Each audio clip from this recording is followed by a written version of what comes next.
Susan Hetzler from the Coordinating Board, and before I introduce Michael Brustein to you, many of you already know Michael, who will be conducting this technical assistance workshop for us today. I'd like to take care of a couple of housekeeping chores. First of all, for those of you that may not have been in the building before, restrooms are directly across the hall. We have coffee, water in the back of the room. And also, if you need a snack or a break, we have a pop machine and candy at the end of the hall. So you're welcome to get up and take care of whatever your needs are, and we'll just continue on. I would also at this time like to ask that each of you make sure that your cell phones, pagers, other sorts of gadgets are turned off or in a vibrating mode so that we don't interrupt the workshop.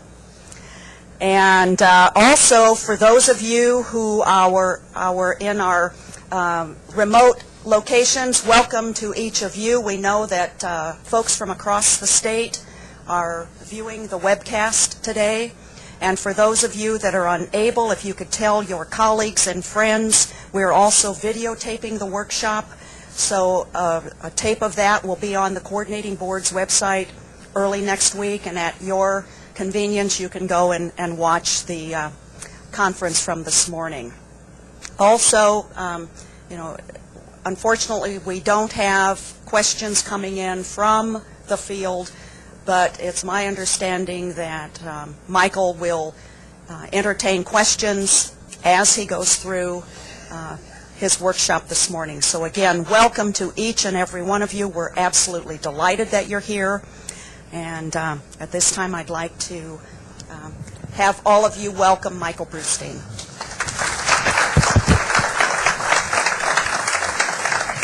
Good morning. Are you picking me up in the back? Good. I'm delighted to be back. I've worked with many of you under Perkins 1, Perkins 2, Perkins 3, and now Perkins 4, and I wonder how many of you will remain around for Perkins 5. It's been a fun ride. We've got a lot of information to cover, and basically the way I want to do it is to do it informally. I'm going to go through my presentation dealing first with Perkins implementation issues that I've seen for colleges around the country, in several other states, the issues that they're having, and then I want to deal specifically with federal grants management issues. When I spoke to Susan a couple months ago about coming down to do this workshop, and she thought it was a great idea to provide this type of technical assistance, we agreed on this date. And I asked Susan, I said, is the Coordinating Board going to charge the attendees for coming? And she said, no, there won't be any charge. And she said, but we'd like, Michael, your office to handle the registration. So as you know, at least for those of you in the room that went ahead and personally registered, you contacted my office. And I can't begin to tell you how many of you asked, well, what is the cost? And one of my office managers in Washington would say, it's free. And there'd be this pregnant pause, and they're saying, well, nothing's free. There are no free lunches. What is the cost? Some of you are familiar with the fact that my firm conducts national grants management forums. In fact, we have one next week in Washington, D.C. Many representatives from the U.S. Education Department will be there. We have representatives from College in the Mainland, South Texas College coming. And that cost is $635 per person.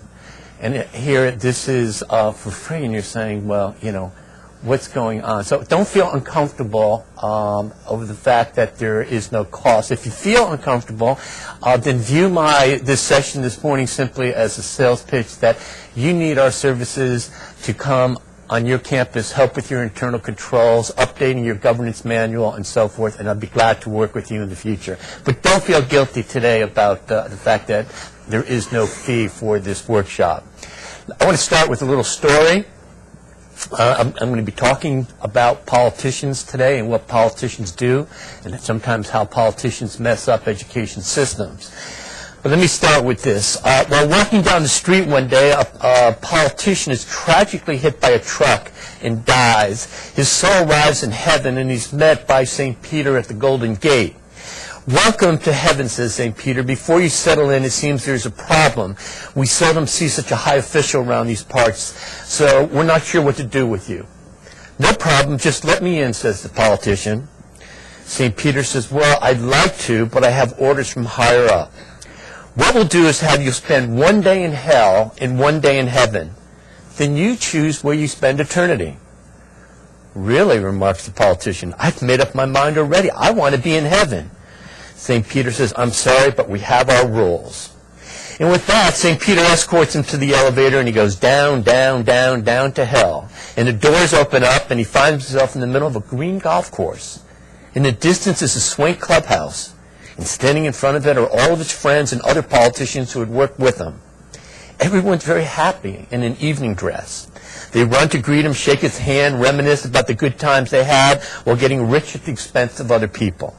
They play a friendly game of golf, and then they dine on lobster, caviar, and champagne. The devil himself is present, and is a very friendly guy who has a good time dancing and telling jokes. They have such a good time that before the politician realizes it, it's time to go up. Everyone gives him a hearty farewell and waves while the elevator rises, and the elevator goes up, up, up, and the door reopens on heaven where St. Peter is waiting for him. St. Peter says, "Now it's time to visit heaven." So 24 hours pass with the politician joining a group of contented souls, moving from cloud to cloud, playing the harp and singing. They have a good time, and before he realizes it, the 24 hours have gone by, and St. Peter returns. "Well, you spent a day in hell and another in heaven. Now choose your eternity," St. Peter says. The politician reflects for a minute. Then he answers, "Well, I never would have said this before. I mean, heaven seems delightful, but I think I'd be better off in hell." And with that, St. Peter escorts him to the elevator, and he goes down, down, down, down to hell. The doors of the elevator opens up, and now he's in the middle of a barren land covered with waste and garbage. He sees all his friends dressed in rags, picking up the trash and putting it in black bags as more trash falls from above. The devil comes over to him and puts his arm around his shoulder. "I don't understand," stammers the politician. "Yesterday I was here, and there was a golf course and clubhouse. We ate lobster, caviar, drank champagne, danced, had a great time. Now it's just a wasteland full of garbage, and my friends look miserable. What happened?" The devil looks at him, smiles, and said, "Yesterday we were campaigning. Today you voted." And isn't it the truth? Now, on this issue of politicians, a couple of weeks ago, I picked up the Sunday New York Times. And on the front page of the New York Times is a story about the community college system, the technical college system in the state of Alabama. Anybody here familiar with what's going on with the community college system in your friends over there in Alabama? Well, in a nutshell, at the heart of the investigation is an Alabama institution that was politically born and nourished, a system of dozens of community colleges actually established by Governor George Wallace, sometimes to reward allies. And it goes on that the chancellor, the former chancellor of the system, Roy Johnson, once an influential legislator, recently pleaded guilty in a bribery and kickback scheme. He admitted giving $18 million worth of business to contractors for kickbacks. This was the head of the community college system in Alabama. Now, this is what really caught my attention. The tradition of Alabama legislators having jobs at the two-year colleges is well entrenched. What they do in Alabama is because the pay for state legislatures is so low, the colleges, since the days of George Wallace, place the legislatures on the payroll of the community colleges.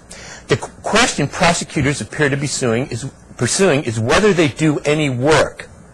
The emphatic answer, at least from the Democrats, is, "Oh yeah, we do some work." But even if we did not, the legislators and their lawyers ask, since when is being a slacker a federal crime?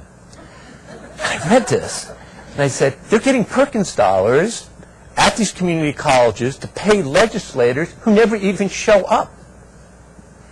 And their lawyers have the temerity to ask, since when is that a federal crime? Well, that is tantamount, that's theft. I mean, that's just theft. When you have somebody who's being paid with dollars and they don't show up to do the job, obviously you've got a situation of theft going on.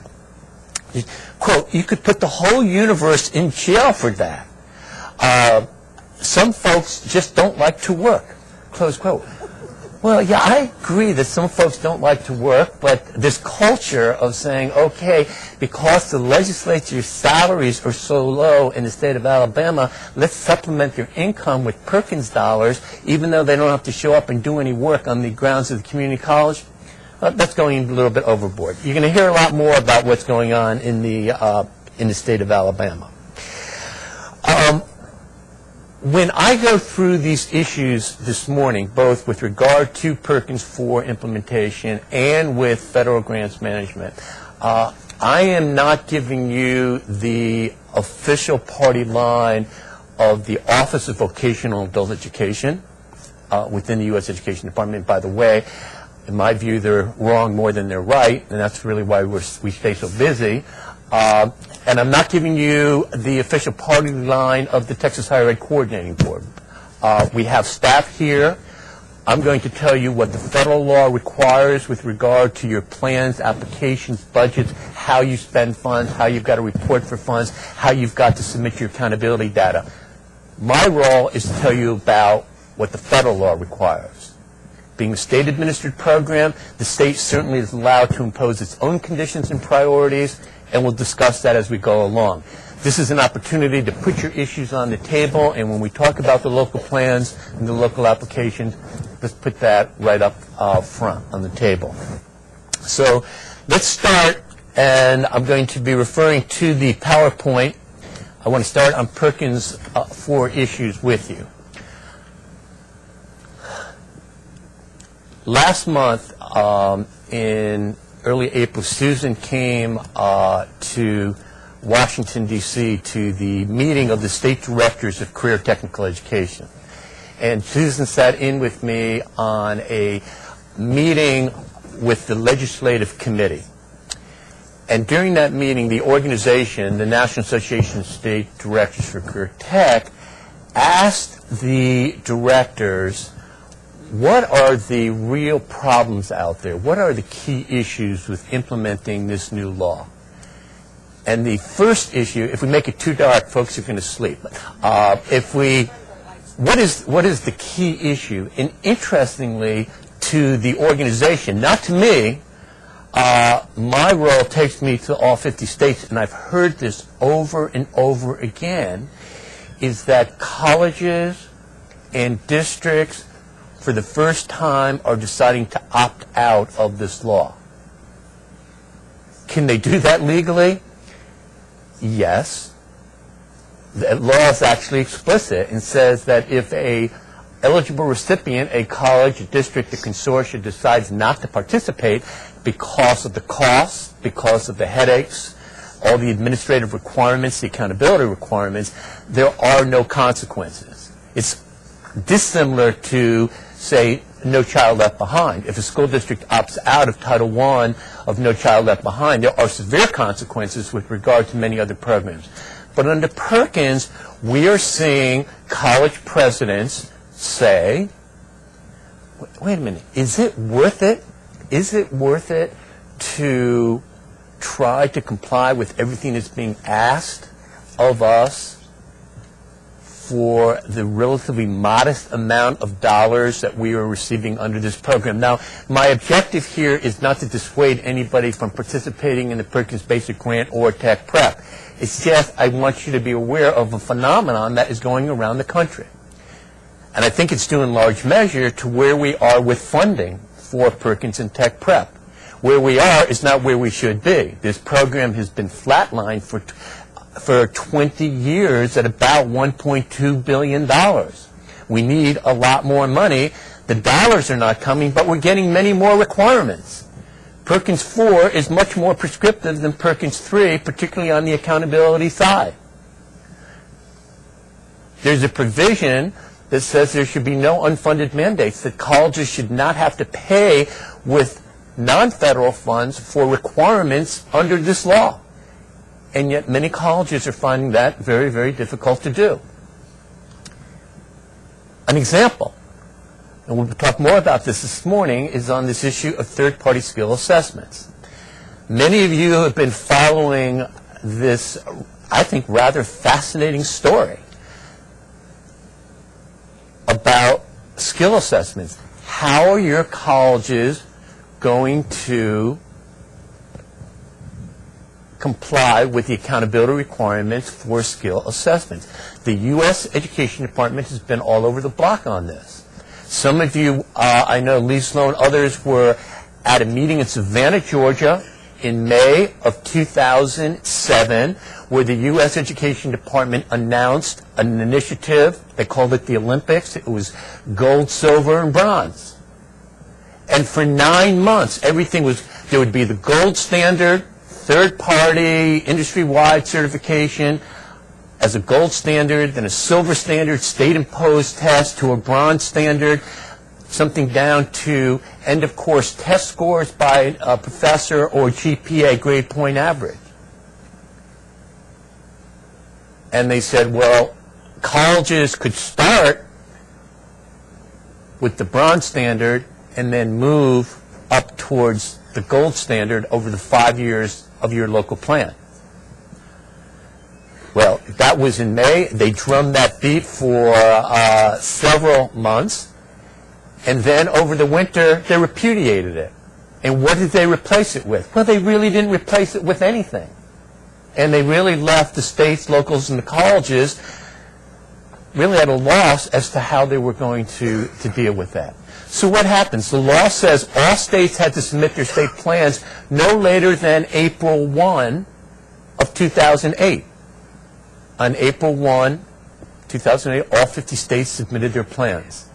11 days later, on April 11, 2008, the Office of Vocational Education puts out a policy. It's called their Validity and Reliability Checklist for Accountability, and it says we will not accept grade point average for skill assessments. Well, I got a lot of clients. The state of California, they submitted their state plan saying that's what they're relying on is GPA, and they firmly believe that a teacher's assessment of a grade is the most reliable and valid indicator there is as to how a student has done on a particular course. So think about that. The plans were submitted on April 1, and they come up with the policy on April 11 to say this is unacceptable. It's sometimes not the right way to run the railroad, but that is a significant issue that we're going to be dealing with. We'll talk more about that. Second biggest issue so far under this law, impacting colleges across the nation. Colleges that have been involved not only with Perkins 1, 2, and 3, but the colleges in this room that go back to the Vocational Education Act of 1963, the amendments of 68, the amendments of 76, you know that the focus often was on academically disadvantaged students. Well, Perkins 4, beginning July 1, 07, eliminated that target population. When you look at the definition of special populations under the law, the definition eliminated the academically disadvantaged. And then where the law defines what a career tech education student is, it says specifically no funding for remedial courses. Well, that's like a barrel of cold water on folks' head because many of your colleges have been funding developmental remedial courses and paying the costs of those courses, whether salary for an instructor, whether supplies, whether equipment, curricula, whatever, with Perkins funds. When your colleges are audited, if it's determined that you are continuing after July 1, 07 to use any federal funds to pay for remedial courses, developmental courses, you will be required to pay those funds back. Any questions on that point? I mean, again, this is the time to put the issue on the table because I think a lot of colleges in this room historically have used Perkins funds to help pay for remediation. Any questions on that? Again, stop me at any time.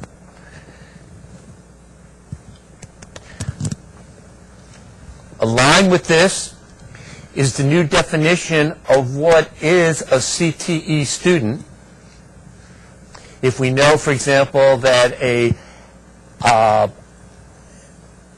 that the definition of CTE eliminates remedial courses, I think it changes the entire equation. But more important, every college here in May will be submitting your local 5-year plan to run from July 1, 08 for 5 years. You'll be submitting annual updates. But in that plan, you'll be submitting a budget.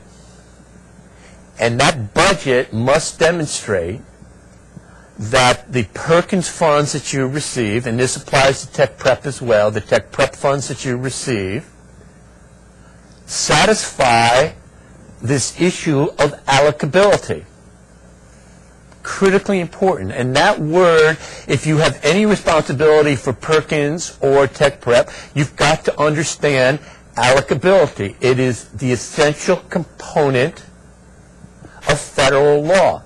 That when you receive funds under a particular federal program, you benefit only students in that program. If you receive Tech Prep funds, you are benefiting only Tech Prep students. If you receive Perkins funds, you are benefiting only Perkins students. So what does that mean?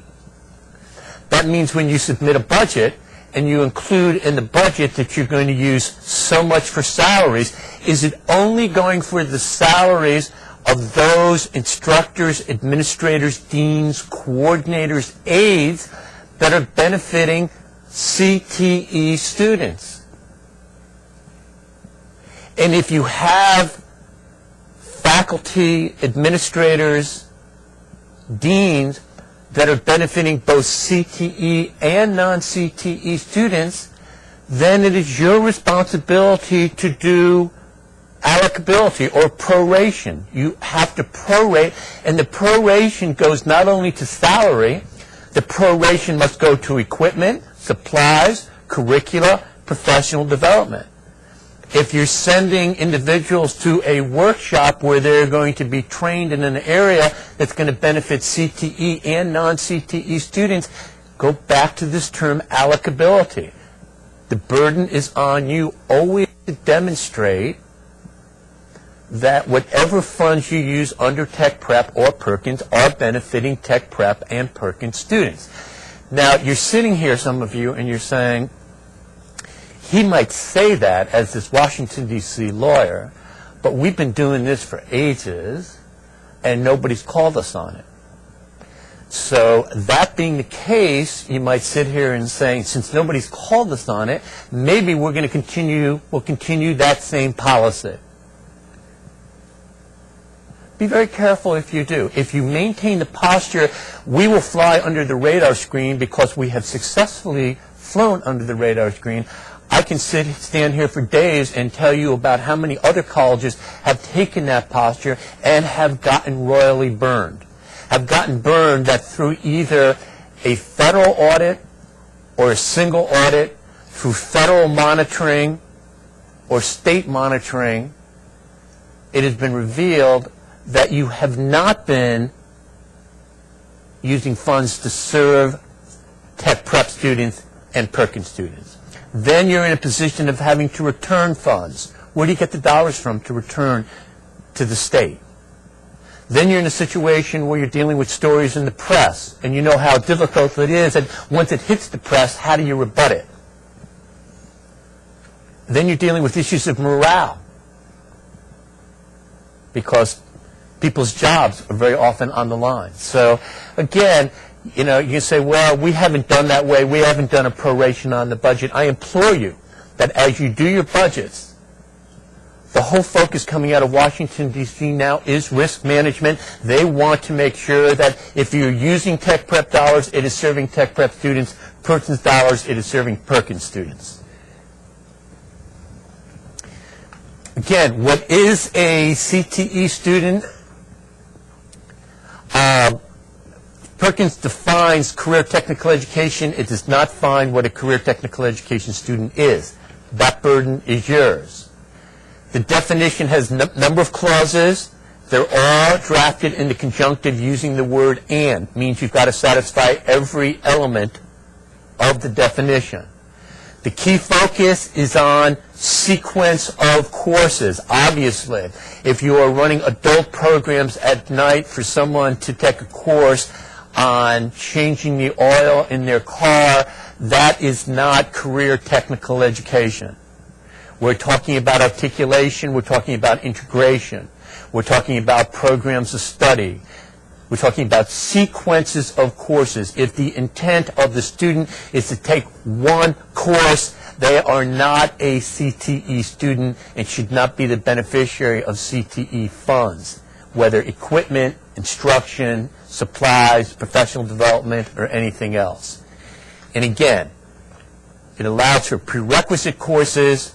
It says explicitly in the definition, not for remedial courses. Now, on this issue, let me elaborate that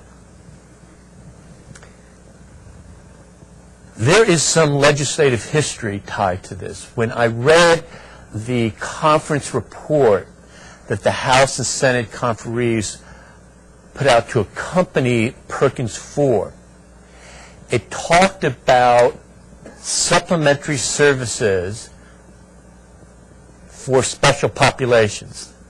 Now, special populations, I give you the complete laundry list. Everyone in this room has some familiarity with who the special populations are, but the definition has been changed under Perkins 4 to eliminate the academically disadvantaged. Special pops are individuals with disabilities, individuals from economically disadvantaged families, individuals preparing for non-traditional fields, single parents, including single pregnant women, displaced homemakers, and individuals with limited English proficiency. Well, let's say you've got a concentration of students who have limited English proficiency, or who are economically disadvantaged, or who are disabled. And they are in need of services, and the legislative history says, such as transportation, child care, supplies, books, and even tutoring to succeed in the CTE program, then Perkins funds may be used for those services. So let me repeat that. Folks say, well, the law says we cannot support remediation, but what about tutoring? I think the legislative history is clear that if you have a special pop student, such as a limited English proficient student, she special pops because of the LEP status, not because they're academically disadvantaged, but because they're LEP, then it would be permissible to go ahead and provide tutoring for that student to succeed in the CTE program. Now, be careful in the way you account for this cost, because auditors are often bean counters, and all they look for are words. And if you have in your budget that this is remediation or this is a developmental course, it's going to be flagged. But if you have that this is tutoring for a LEP student who's a special pop, it will not be flagged. So I think there's a key distinction there to be aware of. Any question? Yes? The prerequisite courses piece, does that mean we can use funds to support students who are in courses that are not in the CTE degree plan, that are prereqs for the CTE degree? Let me rephrase the question. All right, go ahead. Ask the question with the mic. Go ahead. Well, shoot, now I forget what I said. The question was the prerequisite courses. Does that mean that that we can use Perkins funds to support students who are in prerequisite courses that are not in the CTE degree plan itself, but a prereq to get into the degree, especially in health science area that occurs? And the answer to that question is it's pretty broad. If the intent of the student is to enter CTE, you may pay for the prerequisite even if the prerequisite is not formally part of the sequence. If the intent is to go into the sequence, then it's permissible to use the funds to pay for the instruction for that course, books, supplies, curricula, anything related to it. Yes, done. Follow up on that. Then documentation of intent has to be there, right? A great question. The question is documentation of intent. On the issue of documentation, the burden falls on each institution in this room to have a process or a procedure where they can document it, so that if Perkins funds are being used to pay for the prerequisite, then you've got to have the paper trail to indicate that the question was asked, that the student's intent was to pursue this health field, a CTE sequence or program of study. You can't simply make it up after the fact when the auditors are there. If you're using a prerequisite, that's fine. But the intent for students that are going to enroll in CTE, you need the documentation. Yes? Would a declaration of major? A declaration of major would be all the documentation that you would need. And again, you can design, there's no federal requirement in terms of how your institution designs its registration forms, enrollment forms. You design it the way you see fit, but you've got to design it in a way that you satisfy that burden of proof. Okay, any other questions on that? Yes? She's going to give you the mic. I just want to make sure I perfectly understand this because it's a big controversy at our institution. A student comes in, they declare that they're an associate degree nursing student. They have not been accepted into the program. They're only working on the prerequisites to get into the program. Because their intent is to get into the program, then Perkins funds are justified to be used on that student? Perkins funds may be used for that student. That is absolutely correct. Okay, shifting gears slightly, timelines. A lot of confusion out there. I want to be as precise as I can on the timelines. A lot of the confusion is promoted by the U.S. Education Department on this. Okay, on July 1, 07, everyone in this room understands that the new law went into effect. It went into effect under what was called a one-year transition plan. That one-year transition plan reflected how the colleges in the state were going to operate.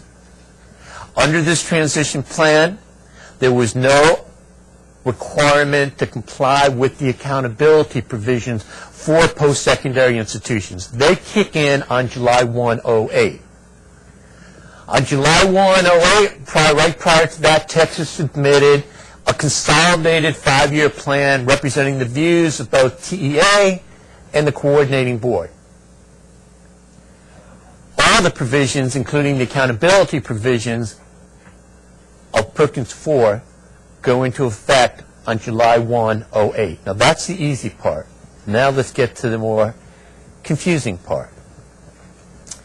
So at this meeting last month in Washington, D.C., when Susan and I was there, on Wednesday, the last day of that meeting, the state directors invited in the staff from the Office of Vocational Adult Education.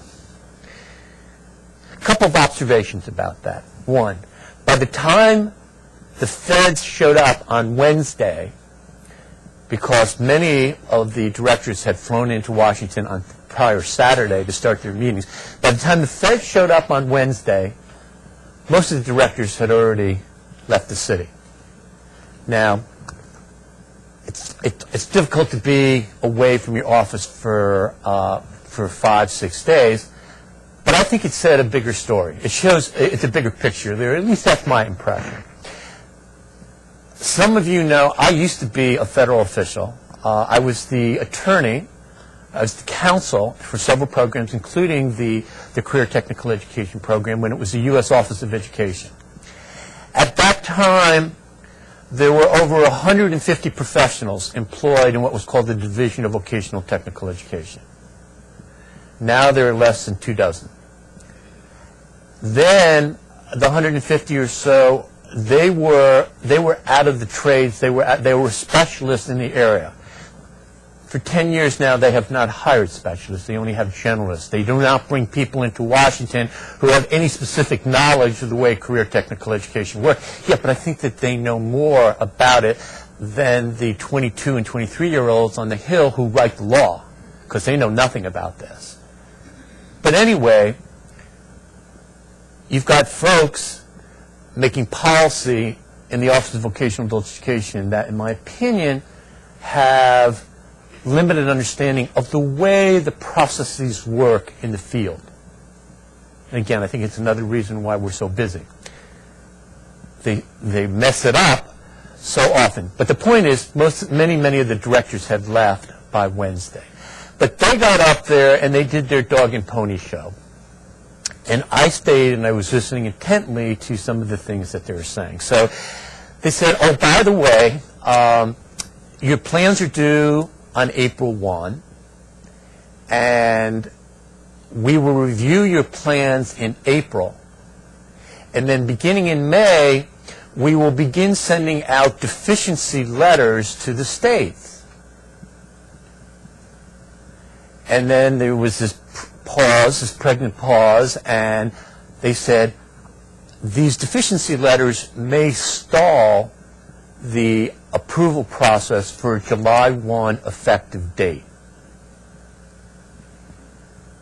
And I immediately raised my hand and said, well, let's talk about this. Let's talk about this, because if Washington does not deem the Texas state plan to be in, quote, substantially approvable form, close quote, substantially approvable form, by July 1, then Texas enters into essentially a blackout period, that any obligations incurred by the colleges here in July or August, when the plan is not deemed substantially approvable,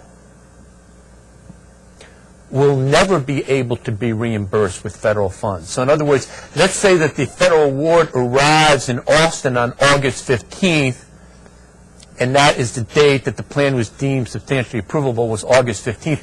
Any costs that you incur for the first 6 weeks of this period, whether for tech prep or the basic grant, will not be able to be reimbursed with federal funds.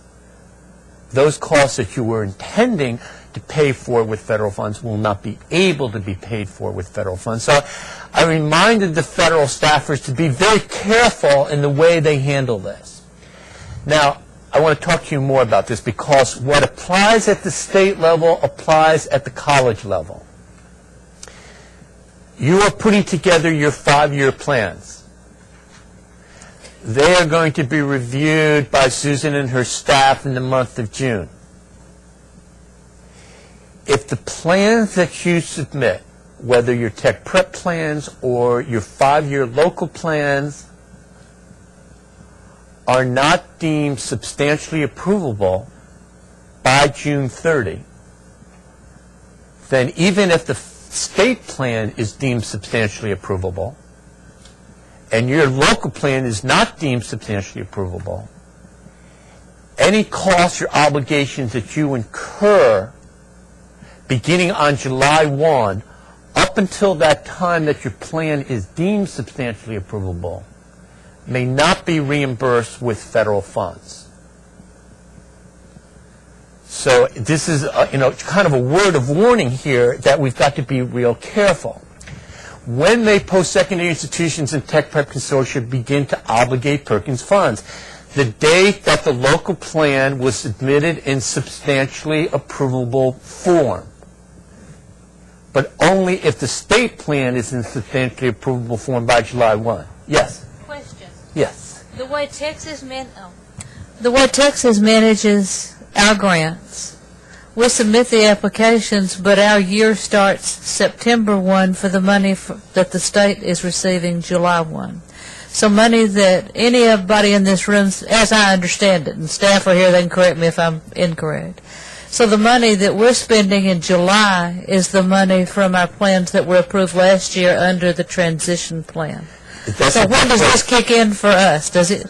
That's for Perkins also, for basic also. So, okay, so both for the Perkins plan and for Tech Prep, you're working on a September 1 to August 31 date. That the award letters say that your window here runs from September 1 to August 31.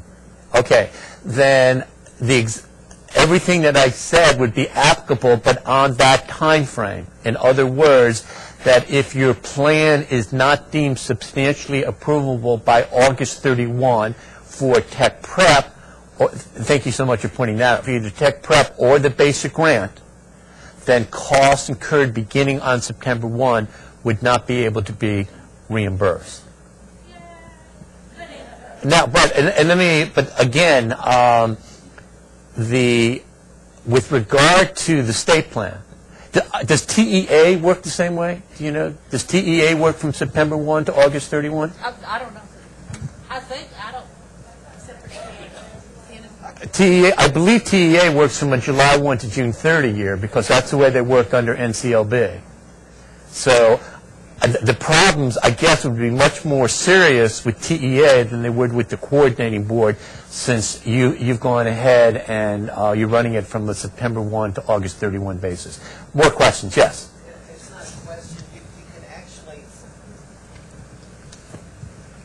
Although this applies to what you were saying, you can apply to pre-spend next year's money starting in July, and if you choose to use that money starting in July, I imagine you're in the same boat that you were talking about. In other words, our fiscal year starts in September, but in the application, you can ask to start spending down money in July or August. Okay, as an attorney, I've got a real problem with that, and let me repeat that. That if you have costs incurred on your campus on July and August, those costs should be reimbursed with Perkins funds that became available from the prior allocation or award on September 1, 07. It is not permissible under Edgar for a state to allow an institution, Edgar, the Education Department General Administrative Regulations, to allow an institution to, under a state-administered program such as Perkins, Basic Grant, and Tech Prep, to pick up pre-award costs incurred by the institution prior to September 1, with funds that became available on September 1. That would be really problematic. That would be really problematic. If the state were to say to the institution, you submitted your plan by July 1, and we deemed it substantially approvable on July 1, even though the award letter did not go out to September 1, I would not have a problem with what you're saying. But if your plan is not deemed substantially approvable on July 1, but is on a later date, then there's a real risk in using monies that have not yet come to the institution to pay for your costs. Yes, Don? For coordinating board purposes, the definition of substantially approvable, would that mean the board of the coordinating board's approval? Well, substantially approvable is a very subjective term. When I say substantially approvable in Washington, they've got to determine what substantially approvable is. You've got 20 different people reviewing the plans, and you've got 5 days of the week. So you've got about 100 options there in terms of what's substantial. There are no clearly articulated standards for what substantially approvable is.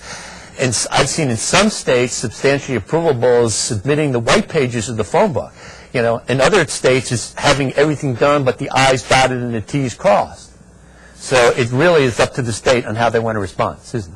Let me just, hang on. Is this working?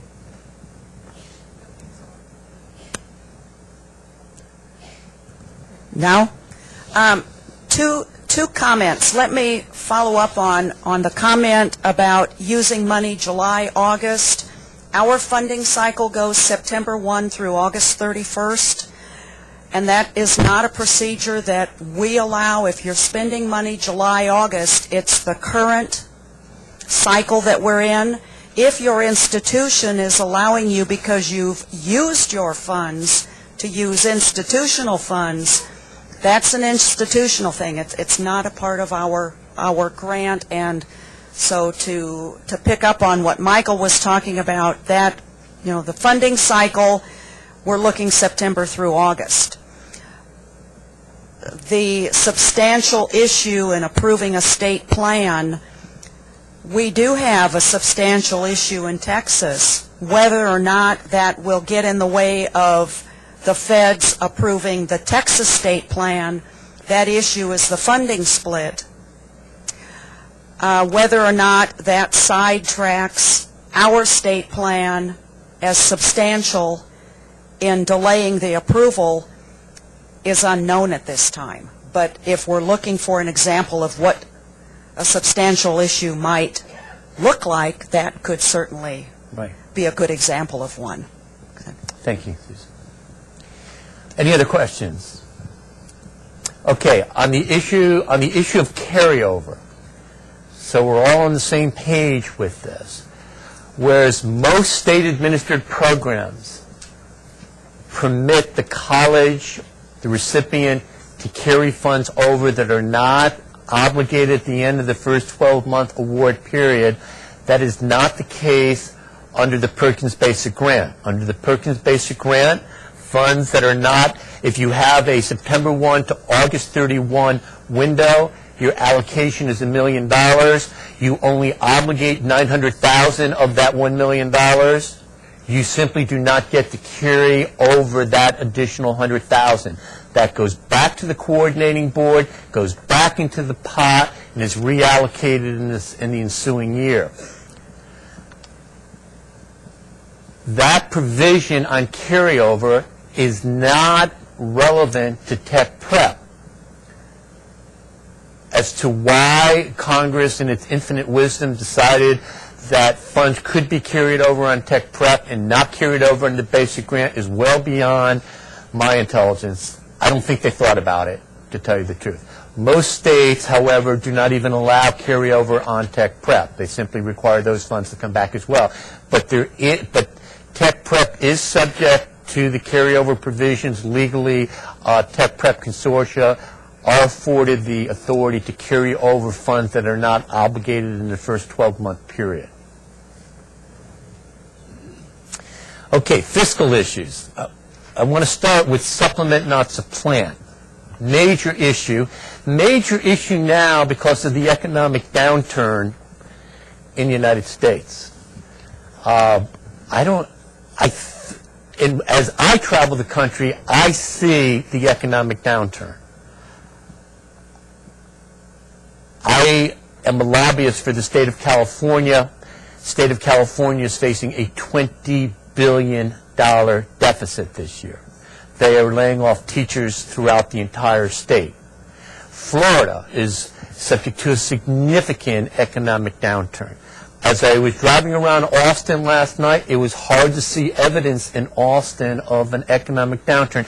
I'm certain that there's an economic downturn in other parts of the state of Texas, perhaps just not in the state capital.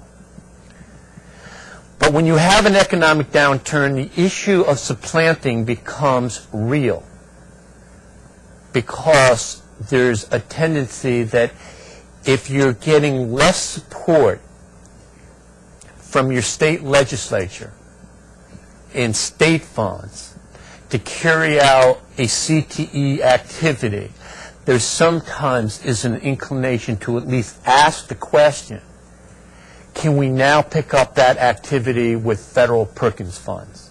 Can we pick up that activity with tech prep funds? And the answer is yes. In some cases, yes. And that's why I wanted to start with supplanting early while our minds are still fresh, because it is a rather theoretical area.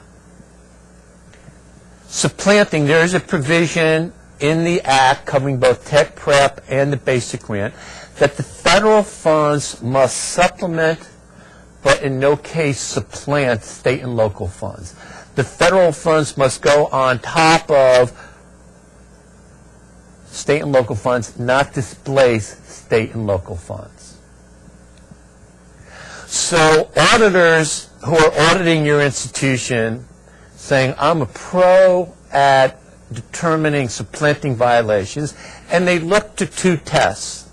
And the first test that they look at is that they will go to your business finance office and they will look at the expenditures incurred by your college for the prior 12-month period. And then they'll load that against the expenditures of the college for the current 12-month period.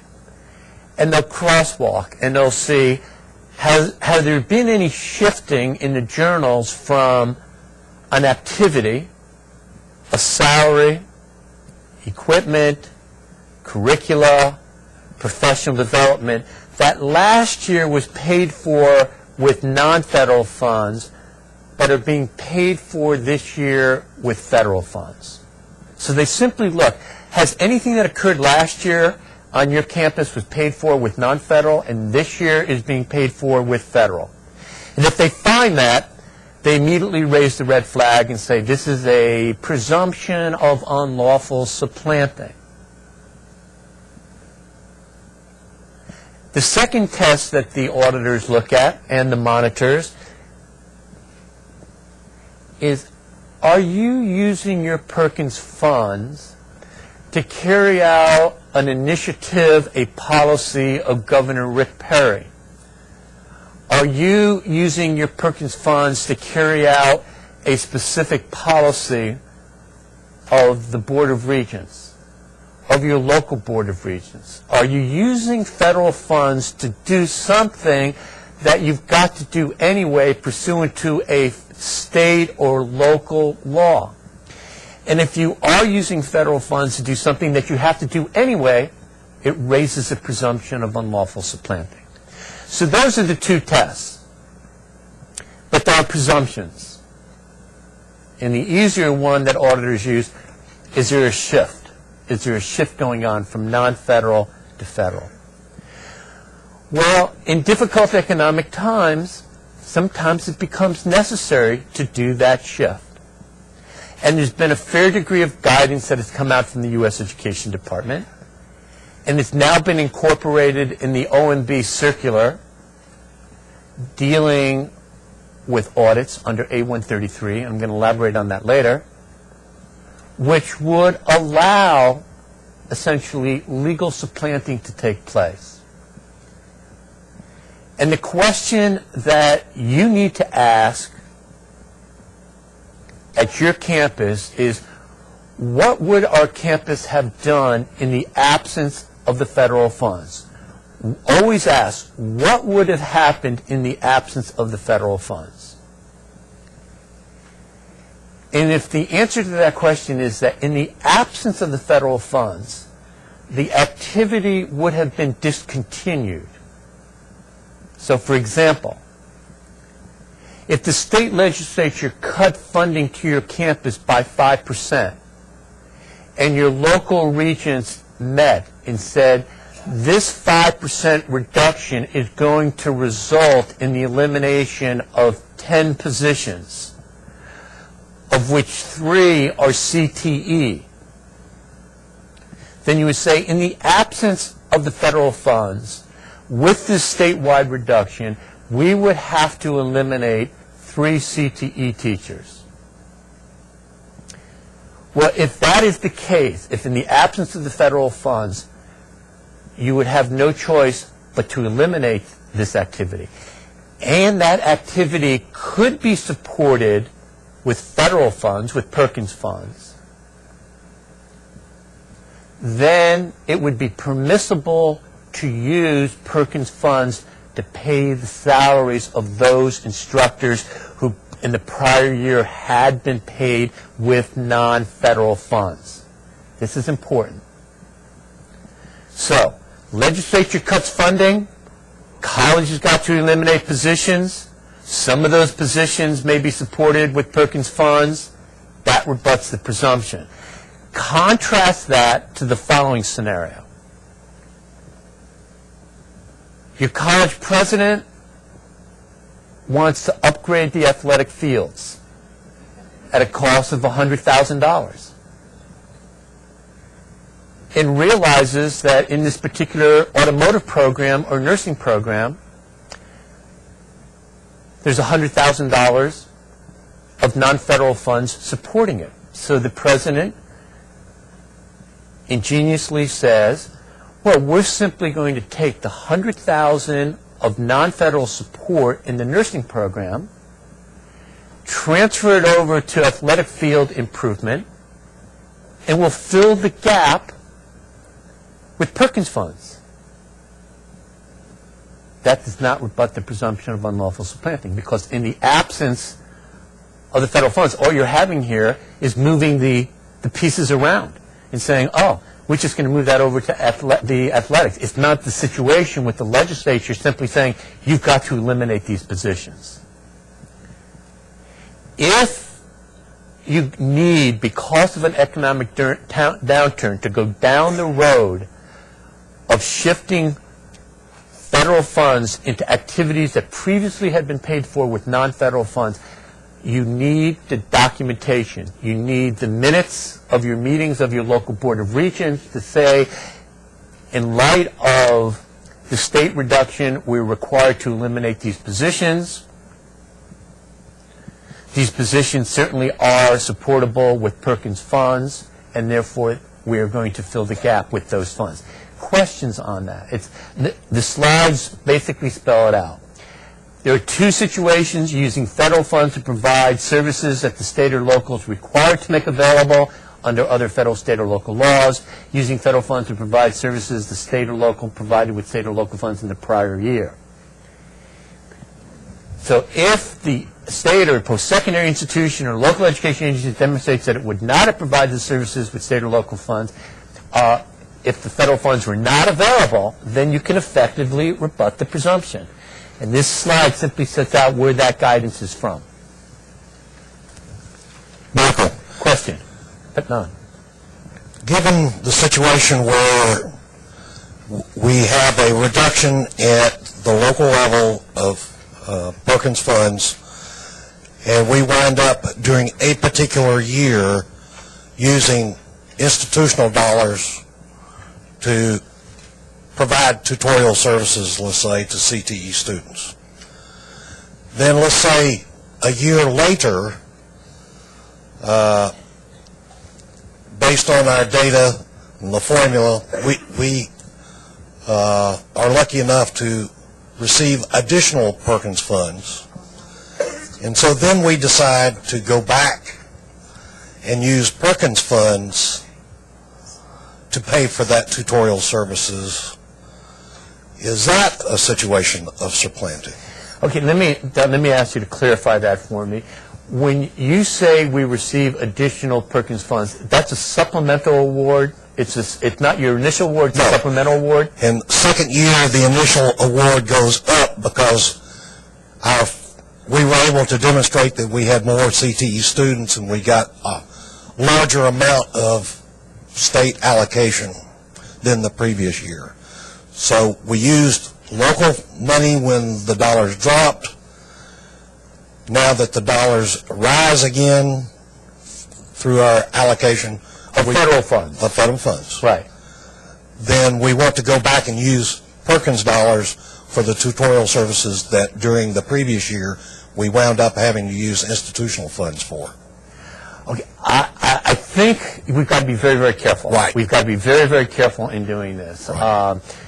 Again, as I said before, we don't want any documentation to indicate that this is either remedial or developmental. You use the term tutorial for, say, special population students. Right.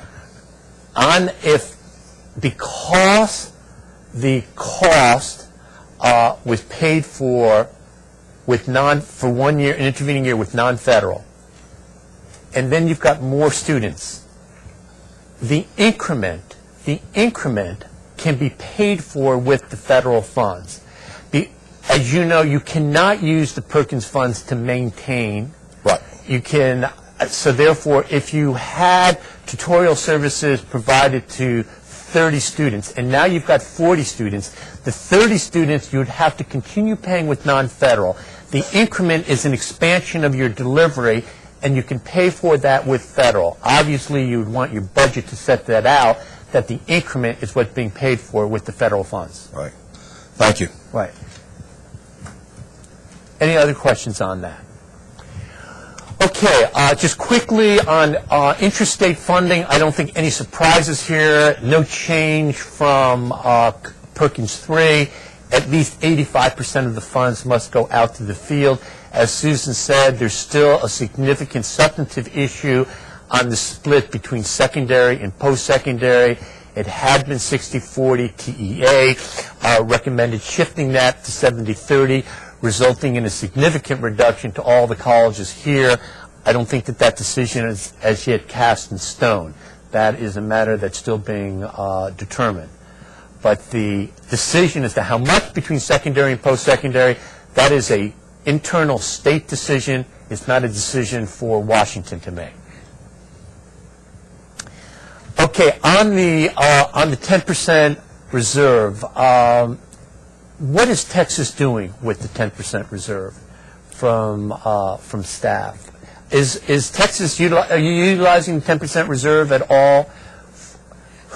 We will be, to help make up part of the impact of the funding split going from 60-40 to 70-30. But it is our plan to be funding some projects later this summer and this next year. So we do have some reserve funds that we will use. And to just briefly explain, the reserve has been around since 1998 under Perkins 3. The statute reads that the state may reserve up to 10% of the 85%, or up to 10% of the basic grant funds, and put those funds into a reserve to be awarded to the colleges outside the formula. As you know, the formula is driven by Pell counts. This would be driven outside that formula, giving the coordinating board the discretion as to how they want to allocate the funds. The statute says that the reserve funds should go to colleges in rural areas, low numbers of CTE students, or in areas that have high concentrations or high numbers. And the interpretation out of Washington has been very broad. To allow the state to do almost whatever they want with those 10% reserve funds. But the statute's clear on a couple points. Those reserve funds must go to the colleges or local school districts, and they must go for the purposes under the Perkins Act, under Section 135. These are not available for the colleges to carry out activities unrelated to Perkins. We talked about that. Just briefly on some minor fiscal changes, there had been since 1976 funding under what was called Section 118, Occupational Employment Information. Some of you may remember we had a Texas State Occupation Information Coordinating Committee going back to 1976. Funding for that has dried up effective July 1, 2006. Incentive grants, this is a change. Up until Perkins 4, the 10% reserve for state leadership, the monies that the coordinating board reserved for state leadership, had to go for activities that benefited all the colleges. The state did not have authority under Perkins 3, 2, or 1 to use state leadership funds to benefit a specific college. Whatever activity took place, whether professional development, curriculum development, accountability, had to benefit all the colleges. That's changed under Perkins 4 as of July 1, 2007, saying to the state can now give to the colleges incentive grant funds, particularly the colleges that perform well on accountability. So that, in my mind, is a significant change. The incentive grant authority tied to the Workforce Investment Act and the Adult Education and Family Literacy Act, which previously provided that if a state exceeded its performance benchmarks for Perkins, WIA, and adult literacy, then the state would be awarded an incentive grant. Perkins has been taken out of that. So that authority no longer exists. That is of July 1, 07. No change to admin. Okay, let's now shift gears to the local plan. The law sets out the minimum requirements. As I work with states, I see some states have very thick compilations of additional requirements that they want their colleges and locals to put into their Perkins plan. Why? And I get this question all the time, is this legal? And the answer is yes. Because this is state administered, and what I mean by that is that if the colleges misexpend funds, if the colleges cannot properly account for the funds, if the colleges fail to meet the performance benchmarks, Washington is going to deal with the state coordinating board, not the colleges. The state will deal with the colleges. Washington will deal with the coordinating board. That means it's state administered. The fiduciary responsibility, the compact, is between Washington, TEA, and the coordinating board. And I think it's important to understand that. That provides the authority for the state to impose conditions and priority of funds. And we see this across the country, that states are saying to colleges, no more than 25% of the funds that may be available for equipment, or at least 30% must go for professional development. Can the states do this? Yes, they can do this under the authority of a state-administered program. Now, as you put together your 5-year local plan, Section 134, you need to look at two sections of the Perkins Act, Sections 134 and Section 135. Section 134 sets out the contents of the local plan. Section 135 sets out the uses of funds at the college level.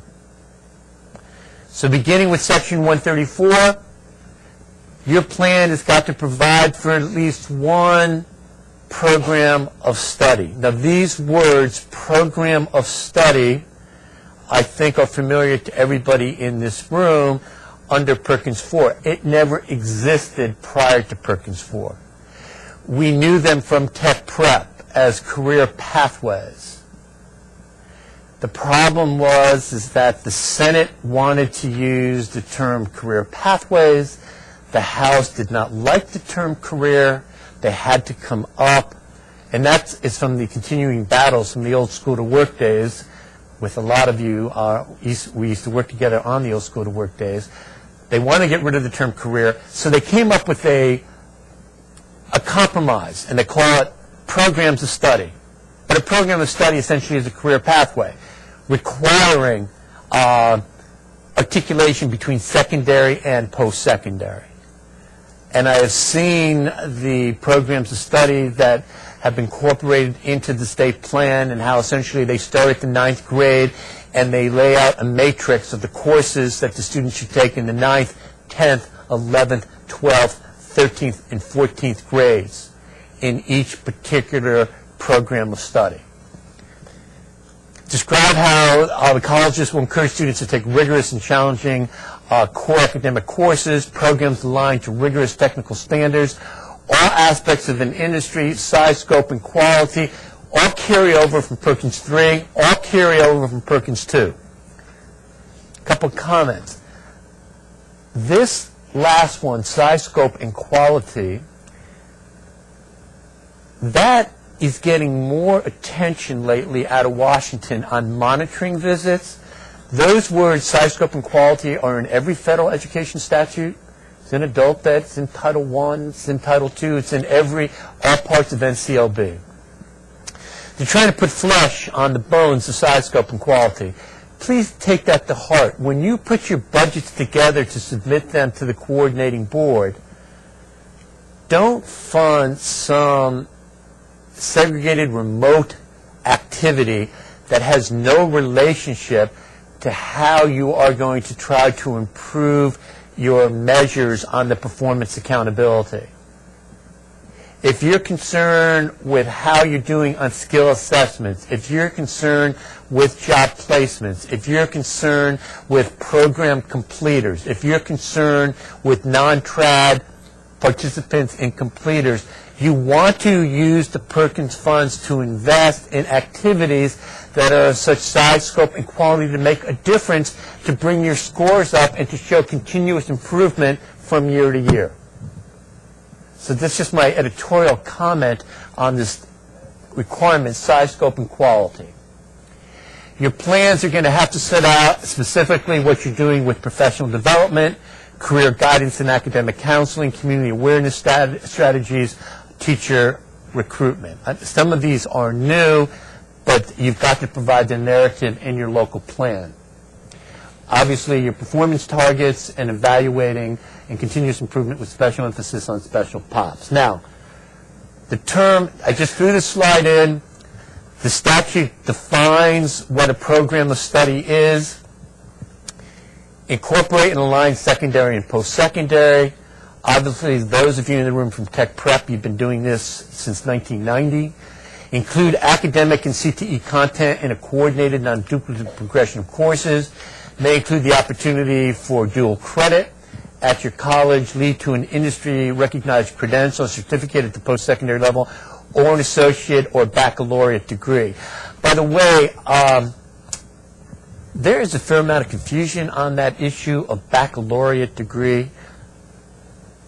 The definition of career tech from 1917 to 2007 for 90 years said that vocational education, career technical education, is skill training leading to other than a baccalaureate degree.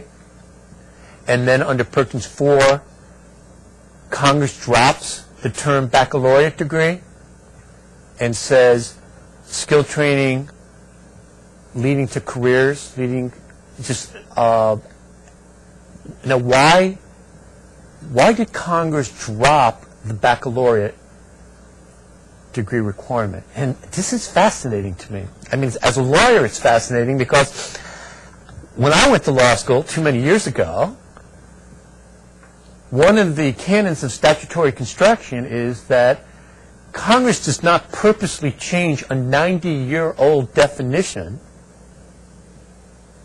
for no reason at all. And yet many parts of this country seem to go on and say, oh, nothing's changed. Well, why for 90 years did Congress say CTE is training for other than a baccalaureate degree, and then 90 years later drop that and saying now it's training for baccalaureate degrees?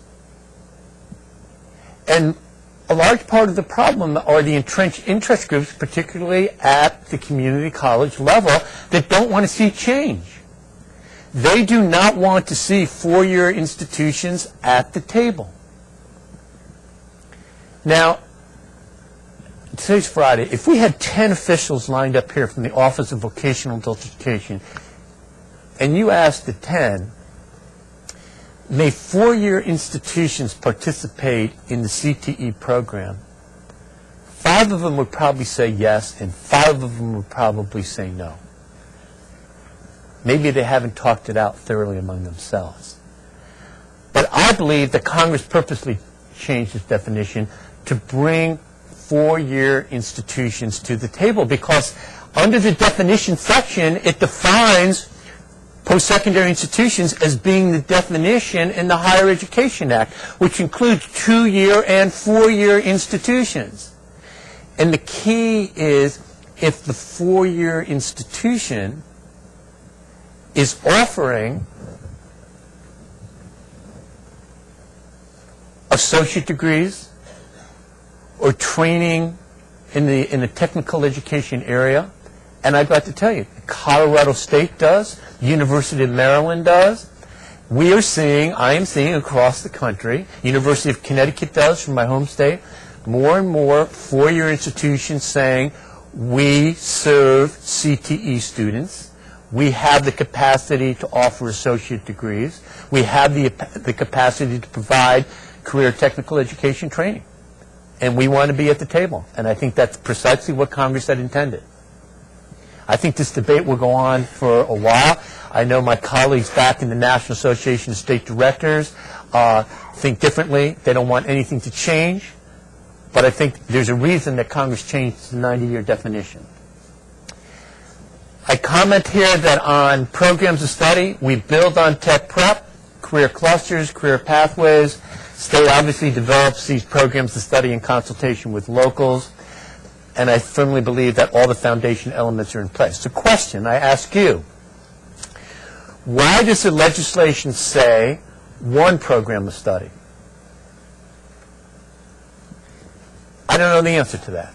I don't know the answer to that. I submit to you that when we have Perkins 5, it will say you have to fund only programs of study. But right now, for audit purposes, compliance purposes, your institution must work with the secondary sector on at least one program of study to be compliant. Okay, I want to get through this section 135 and accountability, and then we'll take a break before we move to grants management. This is the most important section of Perkins. If I know in this room we've got some folks that are relatively new to this enterprise. My advice to you, if you're relatively new to the Perkins enterprise and you have responsibility back at your institution for putting together the budget and the plan, I implore you to look at Section 135 of this legislation. That is your roadmap. It's divided up into 4 parts, and you've got to move sequentially through those. You don't start with C or D, you start with A.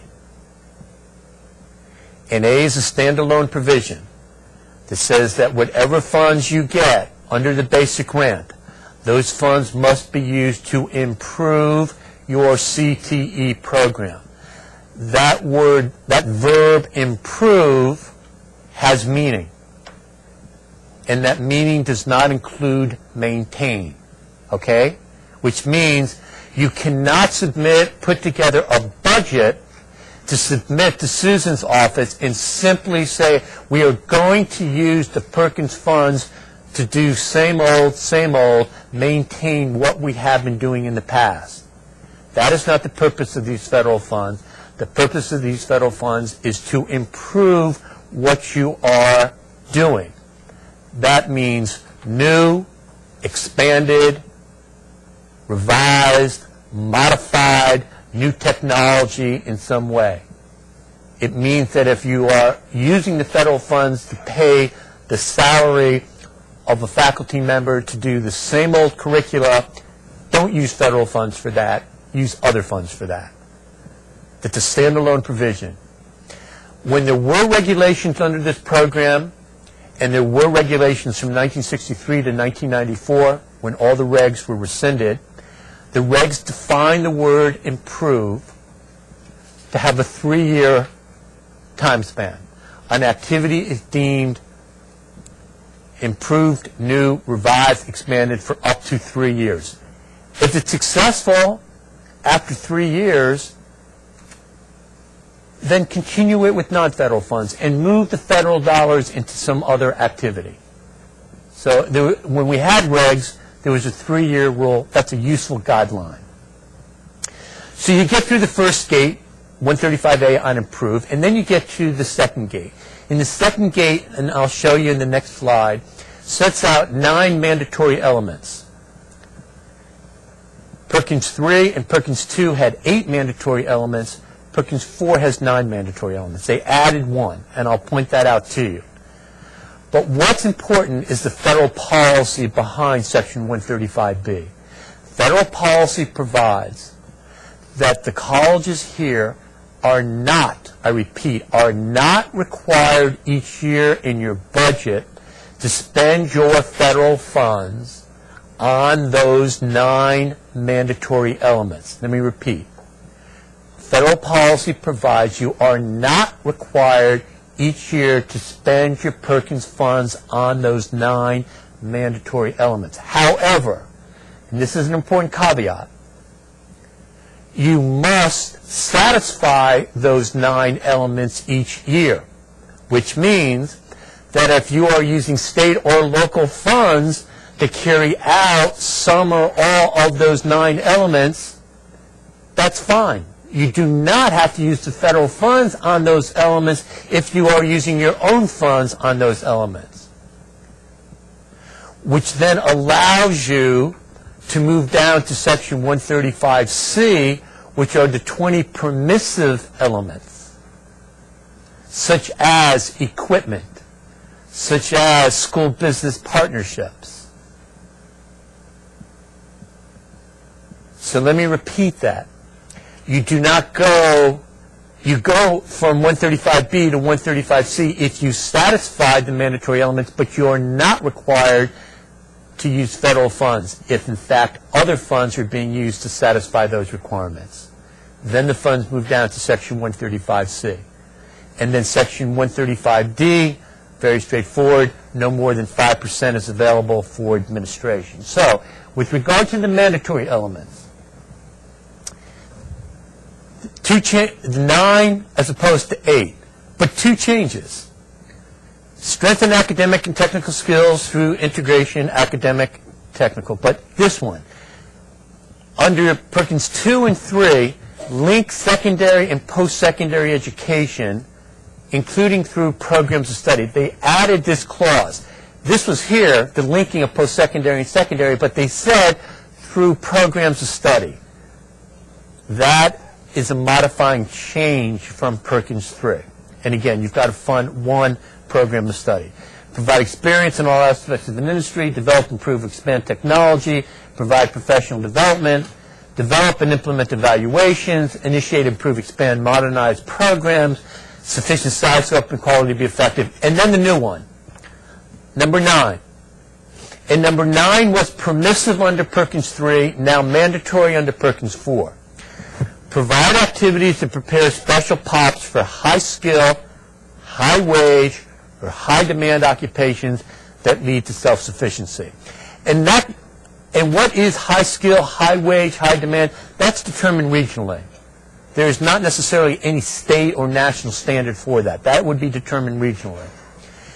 Again, that was a permissive element that has now been elevated to a mandatory element. Done. Go ahead. You'll speak loud. Oh, here she comes. Here she comes.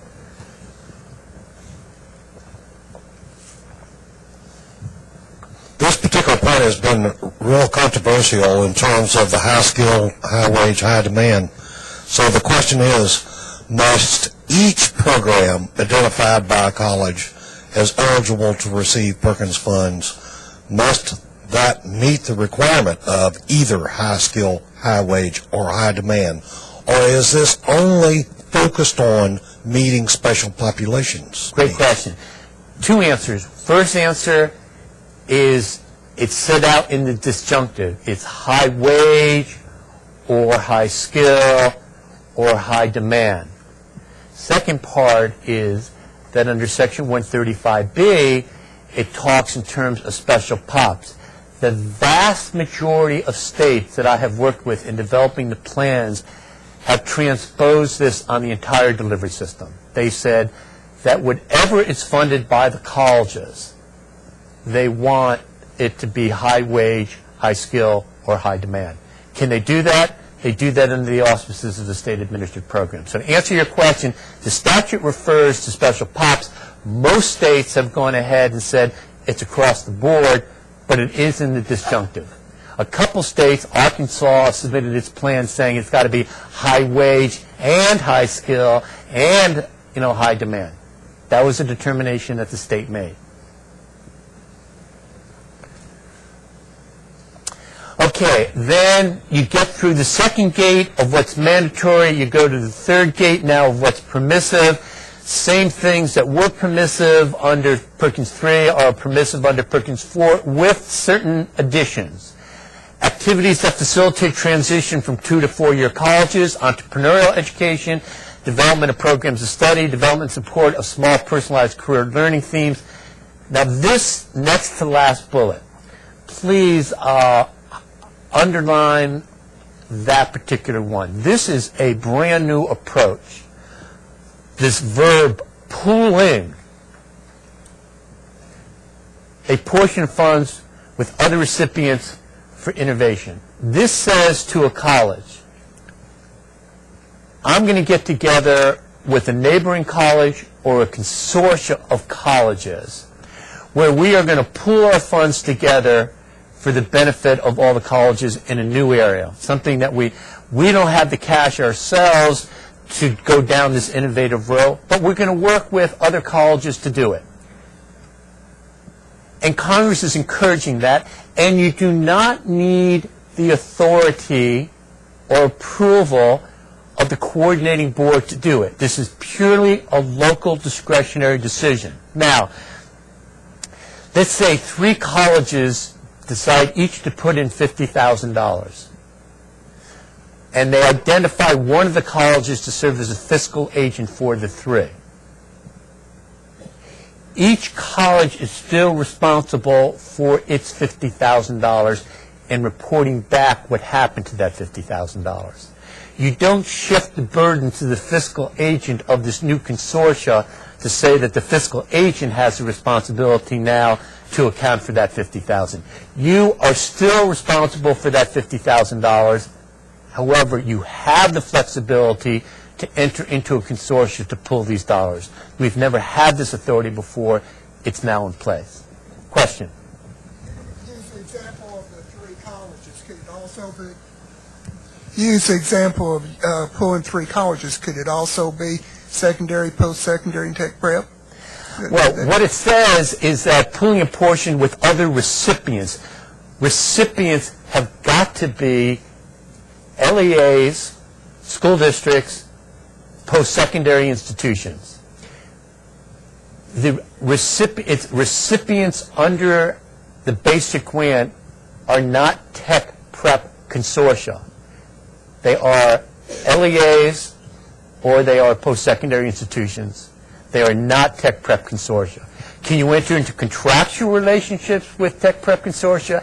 Absolutely. But you cannot pool funds under the basic grant because the tech prep consortia is not a recipient under a basic grant. Okay. We're just going to deal a little bit with accountability and sanctions, and we'll have about a 15-minute break. I'm not going to bore you with the minutia of each of the indicators. I'd rather just give you some overarching themes about what to expect. And it goes back to my bias that when these staffers wrote these provisions on Perkins accountability, they really did not know fully what they were working with. And I think it's a large part of the problem that we have right now. Under Perkins 3, we had one set of indicators for performance for secondary and post-secondary. Now it's been divided. We have a bifurcation. We have separate indicators for the colleges, different from the ones for secondary, which is really good because secondary is really under the umbrella of NCLB. They've got to report on the reading scores, the standardized reading scores, the standardized math scores. They've got to disaggregate all that data and so forth. You're not saddled with that responsibility. More specific improvement plan and sanction language, and this constant reference to valid and reliable measures. So let me elaborate just briefly on that. It's a 2-year process. Your 2-year process begins on July 1, 2008, running a 2-year period, just as the state has a 2-year process with Washington and is constantly being renegotiated. So it runs every 2 years. The law says that the colleges will either accept state performance levels or negotiate with the state on separate levels. So the Congress said we did not want the state shoving down your throat the performance measures that we are negotiating with Washington. And that's going on right now as we speak Texas is negotiating with Washington as to what those performance measures will be. However, whatever you put in as a baseline, whatever is accepted as a baseline between your college and the coordinating board under each of the performance indicators, you must each year show continuous improvement. And in Washington last month at the state directors meeting, the Fed said over and over again, we cannot define continuous improvement. We cannot tell you it's 0.5% or 1% each year. This is something that the state will need to work out with the colleges. But you've got to show improvement. Now, this is what's changed. If the college fails to meet at least 90% of any one performance level on any one indicator, you have to come up with a corrective action plan. So here you are, you're running from July 1, 08 to June 30, 09. All your measures will be in place on each of the accountability indicators. You've got to come within 90% on each one. So let's just say hypothetically that on non-trad participation or non-trad placement, you don't come within 90% of what you promised Susan. Well, then the law says you've got to come up with a corrective action plan. After that first 12-month period, the data's in, you've got to come up with a corrective action plan. What steps are you going to take to bring yourself up to reach that 90%? The law says that if the college says, no way, we're not interested in putting together a corrective action plan, which I doubt will happen, or you put a corrective action plan in place and you make no improvement, and I kind of doubt that would happen. Or the third one, which got everybody's attention, that is, if your college fails for 3 years in a row to come within 90% on any one indicator. And that's the important one, that you failed to come within 90% on any one indicator. Then the law says that the coordinating board is authorized to withhold all or part of your award. All or part of your award. Question? In terms of continuous improvement, as a state, can we say, okay, when we negotiate what continuous improvement means, can we say you need to improve 1% every year, or we cannot specify this kind of things? There's no federal, not only is there no federal guidance on that, the statute says that Congress says to the Secretary of Education, Margaret Spellings, you can't touch this. This is a state local decision. What I'm seeing around the country is that most state local negotiations are in the vicinity of 0.5%.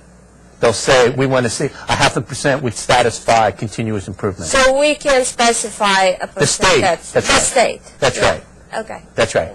Now, what's interesting, this is where it gets very interesting. Let's just look down the road 3 years, really 4 years, and some of you are still here, and you have failed to come within 90% on one indicator, let's say non-trad completion, which is always tough.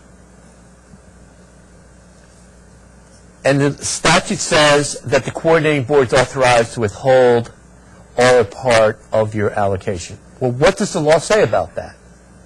Well, the law says a couple things. One, it says the coordinating board cannot take Al Lawrence's funds in El Paso and give it to Don in Dallas.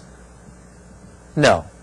The law says that whatever belongs to Al Lawrence in El Paso stays in El Paso, but the state must provide the CTE services to El Paso. And you know how big Susan's staff is. She just has a bus ready to go down to El Paso to provide CTE services.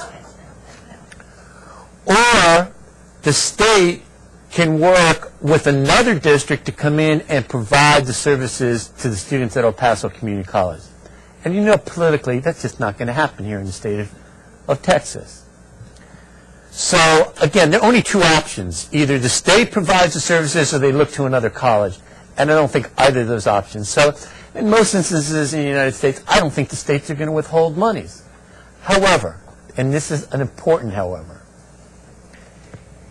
if you do not satisfy your performance indicators in terms of what you negotiate with Susan, obviously, Susan is not going to be able to satisfy her performance indicators with what she has negotiated with Washington.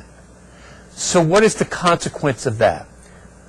Well, Congress dreamed up the same thing for Perkins as they do with NCLB, which has already happened in Texas, by the way, with NCLB. And that is that the secretary in Washington is authorized to withhold all or part of the monies under Perkins reserved for state admin, the 5% that goes to the state, or state leadership, 10% that goes to the state for state leadership, and take that 15%, the 5 and the 10, and push that money out to the colleges. So think about what I just said. It's perverse. It's perverse because it says if you screw up, you're going to get more money. Right? If you screw up, the state's going to miss out on its indicators, and then Washington will take the state admin leadership dollars, decimate Susan's office, and push those monies straight out to the colleges. And that's exactly what they've been doing across the country with NCLB, where states are failing to meet their AYP and accountability measures. So it's pretty interesting in terms of how it's totally counterintuitive, the way this was set out. Okay, we're going to take about a 15-minute break, and when we pick up, we'll focus on federal grants management.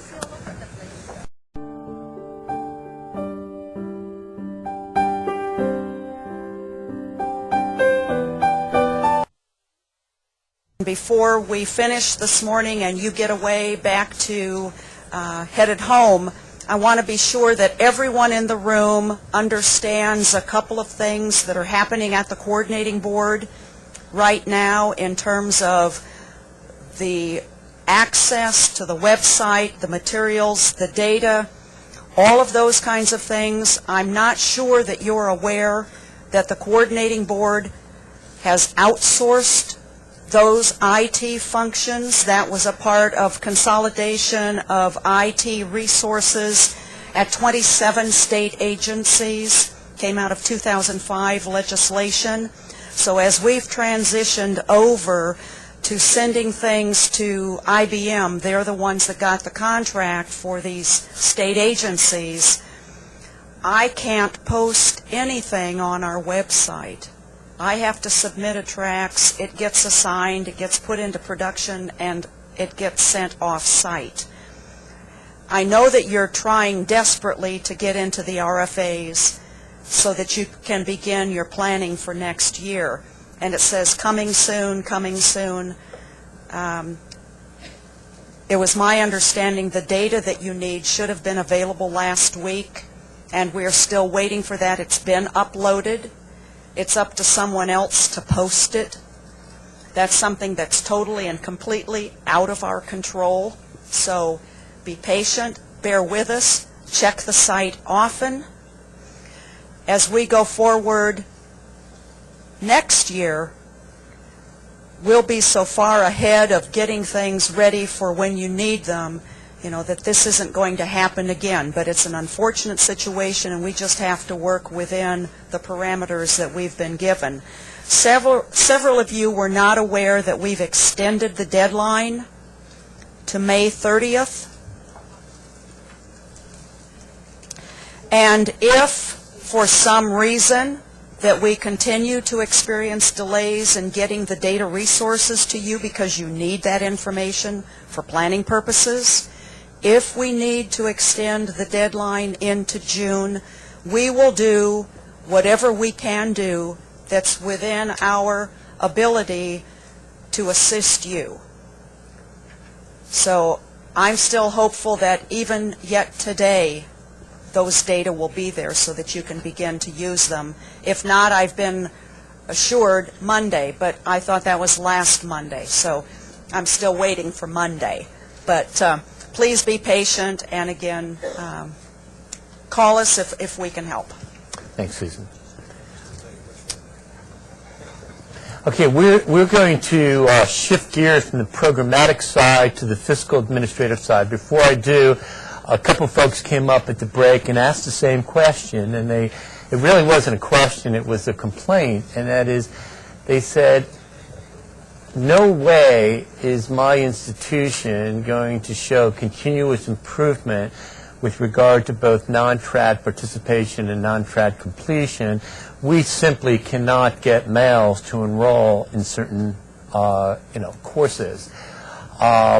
My advice is that you've got to be realistic in terms of what you can do when you sit down with the state to negotiate what those performance measures are going to be. And where Washington may want a welding course to have 25% female participation, you might know from life experiences that if you get one female into that welding course, you are damn lucky. So I think all I can say is be very realistic when you sit down and negotiate with the state. Don't promise what you can't deliver. It will only come back to haunt you. That's my comment on that. Done. Another option is not choose that program and focus for Perkins. No, I mean the question is another option is not to fund that for Perkins purposes.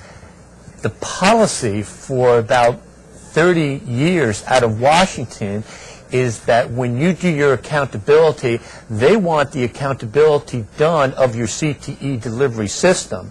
They have taken the position in Washington, they don't want you to say, we're only going to report this course and not that course because this particular course is Perkins funds. The policy in Washington is when you do your accountability, they want to get the results of your entire CTE delivery system, not where you're putting a dollar. So it's really no way around that. Okay, I want to shift gears to federal grants management, and again, stop me anytime you have questions. The first issue that I want to make sure that we're all on the same page on is making sure that everyone in this room has the fundamental understanding of the difference between a grant and a contract. Why? Because the dollars that go to you are in the nature of a grant. And in the nature of a grant, you put together your plan, you put together your budget, you decide how you're going to spend those funds, you decide who's going to be served under those funds. That is the right that you have as a grantee. A contract is a completely different universe.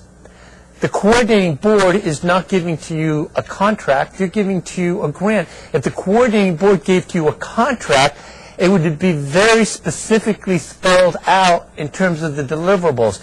You shall do this within this period of time, you shall spend the dollars on only these activities, and you must deliver this back to us. You've got to understand there's a very specific difference between a grant and a contract.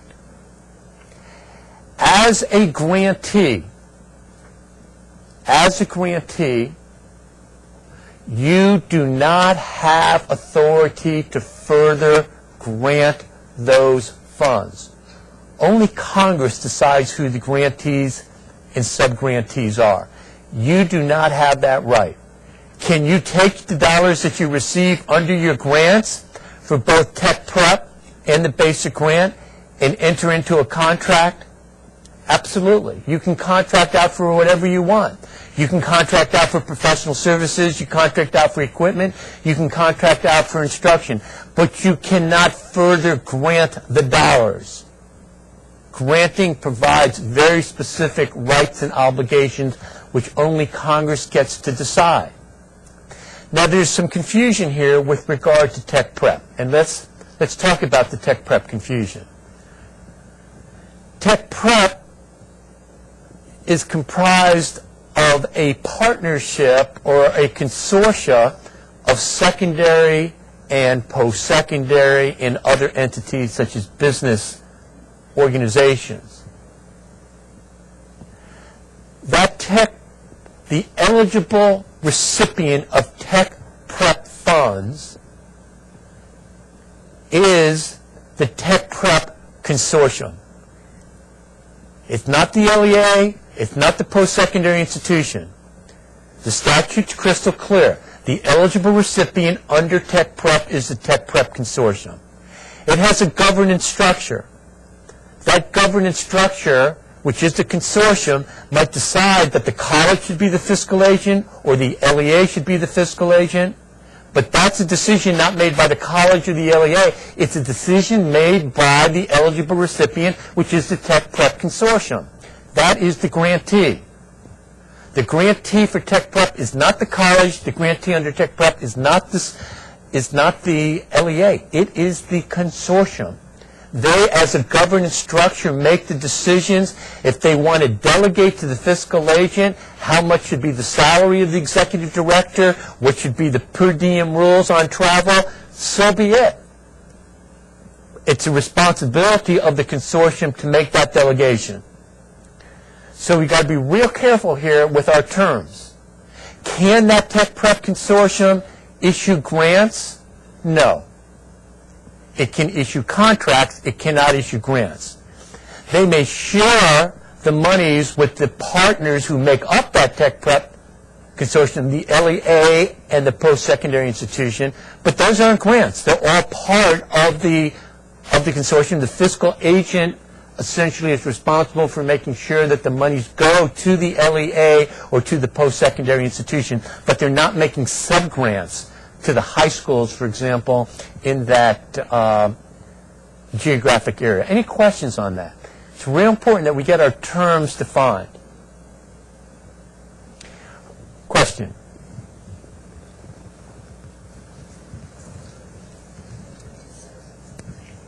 Okay, for Tech Prep, I just understood that you said that Tech Prep Consortia cannot award sub-grants to our consortium members for equipment, professional development, etc. Is that correct? That is correct. They are not sub-grant instruments. What they Okay. are is that there's a designation as to who the fiscal agent is, and then the fiscal agent may go ahead and put funds into a school for equipment or so forth, but these are decisions made by the Tech Prep Consortium and its fiscal agent. It's not, when you sub-grant, you're giving complete independence to that sub-grantee, and that's not what's contemplated under this statute. Okay, so what we need to list those as is contracts. Right. I mean, you're essentially contracting out for these services. You do not have the authority to further sub-grant. Michael, on the travel and things like that, are you saying if our advisory board says that state rate for travel reimbursement, if they approve that, even though our college's rate is considerably lower, that we are outside of that college rate? We just travel so much more than anybody else at the college, so it only affects us, and they don't want to raise their whole rate, which I understand that, but... Well, the way Congress contemplated it is that the consortium decides how it's going to expend the dollars. Those dollars must meet the O&B circulars in terms of reasonableness and cost. The decision can be made, we're going to follow state rates or we're going to follow the college rates. Some states, state of Florida, for example, says all colleges, when it comes to federal funds, must use the state rates. I don't know if Texas follows that at all. Then it would be a decision for the Tech Prep Consortium to say, we'll follow state rates or we'll follow the rates of the fiscal agent or we'll follow the rates of the college. But that's a determination that should be locally made. Okay. These slides, I'm not going to walk through them, but these slides simply set out the distinction between what is a grant versus what is a contract. All right, on this issue of rules, for those of you that are relatively new to the arena, There's a few sets of materials that you've got to familiarize yourself with. If you are going to take on the responsibility of working in a federal grant, whether Perkins, Tech Prep, Gear Up, 21st Century, whatever your institution is going to work on, you've got to be familiar with the content of the Education Department General Administrative Regulations. They're updated regularly. They govern both discretionary and discretionary grants and state-administered grants. And you've got to be familiar with the Office of Management and Budget circulars.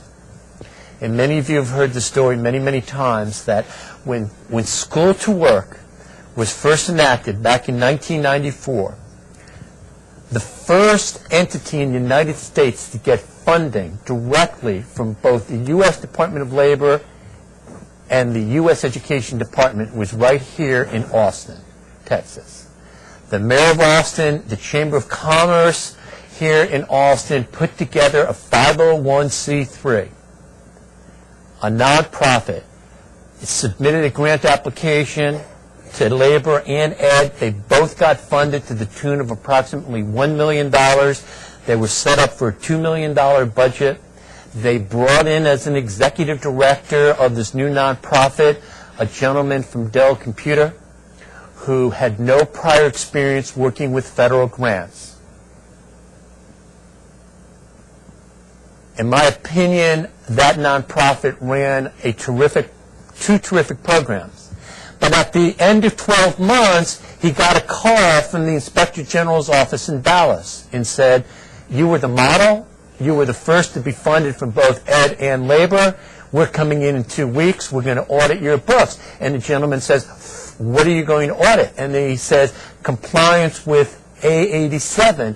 And the gentleman says, "Well, what specifically?" And he says, "We want to make sure that those whose salaries were paid with the education funds worked on the education grant, those whose salaries were paid with the labor funds worked on the labor grant, whatever equipment was purchased, whatever supplies were purchased, whatever travel was taken benefited the individual grants." And he said, "Well, what's OMB?" Well, then the auditors knew that they had a problem on their hands. They went in, they looked at the record or lack thereof, and they asked for all the money back, despite the fact that they ran a terrific program. They asked for all $2 million back. And I had the opportunity to work with that nonprofit. We had to do a reconstruction. And it was expensive, but we had to do essentially a reconstruction of everything to show what indeed had happened. You don't want to go down that road. So you want to have the familiarity that as you're receiving the federal funds, whether the Perkins funds, Tech Prep funds, or any federal funds, you know what are in these resources. And I've given you the citations for them right there. On Edgar, I mentioned to you there are no regulations under the Perkins program. There are no regulations under Tech Prep. There are administrative and fiscal regulations that cover Perkins and Tech Prep, and they're embodied in Edgar. And the ones that you should be familiar with, 74, the administrative regs for post-secondary institutions, Part 76 covering administrative rules for state-administered programs such as Perkins and Tech Prep, and Part 80, additional uniform administrative regulations.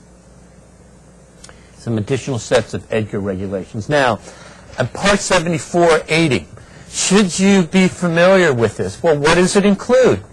It includes some items that you might want to be interested in, such as standards for financial management, and that's what's being looked at first by both monitors and auditors. Payments, advance versus reimbursement. What can you spend your dollars on? When do the funds become available? Are there any matching requirements? What do you do with any income that you generate from your Perkins or Tech Prep program? What are your requirements with regard to having your funds audited? What if you make a change in your budget? Equipment, should that be of interest to you? Do any of you spend federal funds on equipment in terms of inventory management? Supplies, copyright, debarment, you don't want to go there. Contracting, monitoring, financial reporting, retention of records, that's just under Part 74. And again, this Part 74 on administrative rules applies to any federal program that you're receiving funds for. So I think it's critically important that you're aware of that, and we're going to cover some of the highlights of that. But I first want to go to this issue of conflicting guidance. I, for one, am glad that there's conflicting guidance, because if there was not conflicting guidance, there would probably be no need for the 1 million lawyers in the United States. But because there's a lot of conflicting guidance, we're real busy. So may there continue to be conflicting guidance. Question to you is, what do you do? What do you rely on when you're confused? That you look at a statute, it says X, you look at a reg, it says Y, you look at something on the internet, you're still confused, you send a letter in, you call Washington, you get all this conflicting information. What do you do? And my answer to that is be careful, because only limited sources serve as a safe harbor. And what I mean by a safe harbor is that if you rely on it and it's a safe harbor, you will never be required to pay those dollars back. So the question is, does reliance on a guidance letter from Washington or an email from somebody from the Office of Vocational Adult Education or a telephone call constitute a safe harbor?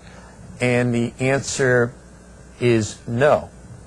Just yesterday, I was in Little Rock last week, and I met with the post-secondary institutions in the state of Arkansas, and the issue came up about what was the meaning of consortia, because in Arkansas there are a number of post-secondary institutions that are funded under $50,000, and if a post-secondary institution gets under $50,000, they have to enter into a consortia, and the funds going to the consortia must be mutually beneficial to all the members of the consortia.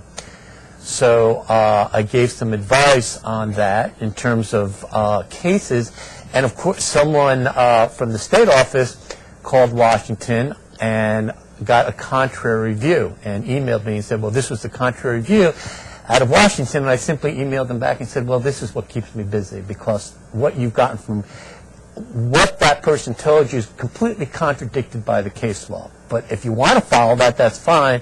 I'll probably be back to represent you when the auditors ask for the money back. My point is, you've got to be real careful in terms of what you rely on. If you rely on the Perkins statute, the Tech Prep statute, you're fine. There are no Perkins regs, Tech Prep regs, but if you rely on Edgar, you're fine. If you rely on guidance in the Federal Register, generally, if it's put out for comment, and says that this is a rule of general applicability, it would be legally binding if you relied on it, even if it is inconsistent with what's in the statute. And a great example of this, of course, was Margaret Spelling's last week. Because Congress has failed to act to reauthorize No Child Left Behind, last week Margaret Spellings put out a very comprehensive package on Title I regulations under No Child Left Behind, dealing with graduation rates, dealing with all sorts of things that are not only not in the statute, but contradict the statute. And Margaret Spellings said at the press conference, well, if Congress is not going to act, I'm going to act. So we are getting regulations that are going to come under NCLB, which will be clearly contradictory to the statute, be quite interesting. But if the law says that if you rely on a regulation that's duly promulgated, you are safe, even if it's in contradiction to the statute. But below that, some of the nonsense that I see on the web that OVAE has put out, particularly on assessment, because they're continuously contradicting themselves. What is good guidance? What do you rely on? And my answer is, you rely on it to your detriment. That if it's audited and it's determined in 2 years not to constitute the policy of the then Secretary of Education, you'd be required to pay those dollars back. Okay, federal cost principles. Post-secondary institutions rely on A21, and A21 is very similar to A87 on cost principles. The cost principles essentially set out what you can and cannot spend your dollars on. If you are putting together a budget If you are the person responsible on your campus to get all the proposals from your various deans who are fighting with each other to get these dollars, you've got to be familiar with what A21 provides. And they set out what's called common considerations. And where I said to you that there's a roadmap to Section 135 on A, B, C, and D, there's also a roadmap on the cost principles. So a faculty member comes to you and says to you that, I know we're going to get $1 million in Perkins funds, and I have this couch in my office that's threadbare. I want a new couch. Or our campus in Dallas our campus in Dallas is so distant from so many of the other campuses in the Dallas Community College District, I need a car, or I need a minivan. What do? Well, what you do is not what some certain federal officials have done. I just want to share this with you. It was on the front page of the Post and the New York Times. More and more states, locals, and colleges, and I'm just working with this audit issue in Georgia, are giving out P-cards, credit cards to officials to make procurement easier and allowing expenditures up to such and such a threshold be used against these credit cards. So this really hit the newspapers. GAO, the General Accountability Office, just did a rather detailed study on the federal use of these payment cards. In one case, they found that the Postal Service spent $13,500 on a dinner at Ruth's Chris Steakhouse in Orlando, including 200 appetizers, 3,000 of alcohol, including more than 40 bottles of wine costing more than $50 each, and brand-name liquor such as Croisier, Belvedere, Johnny Walker Gold. The tab came to more than $160 a head for the 81 guests. Postal Service spokesman Jerry McKinnon said that the dinner was held to entertain large postal customers who were already in Florida for another conference, and actually we saved money because it combined 4 events into this one. He defended the payments for alcohol. Quote, "When you're having dinner with customers, it's normal to have a drink," close quote, McKinnon said. Okay.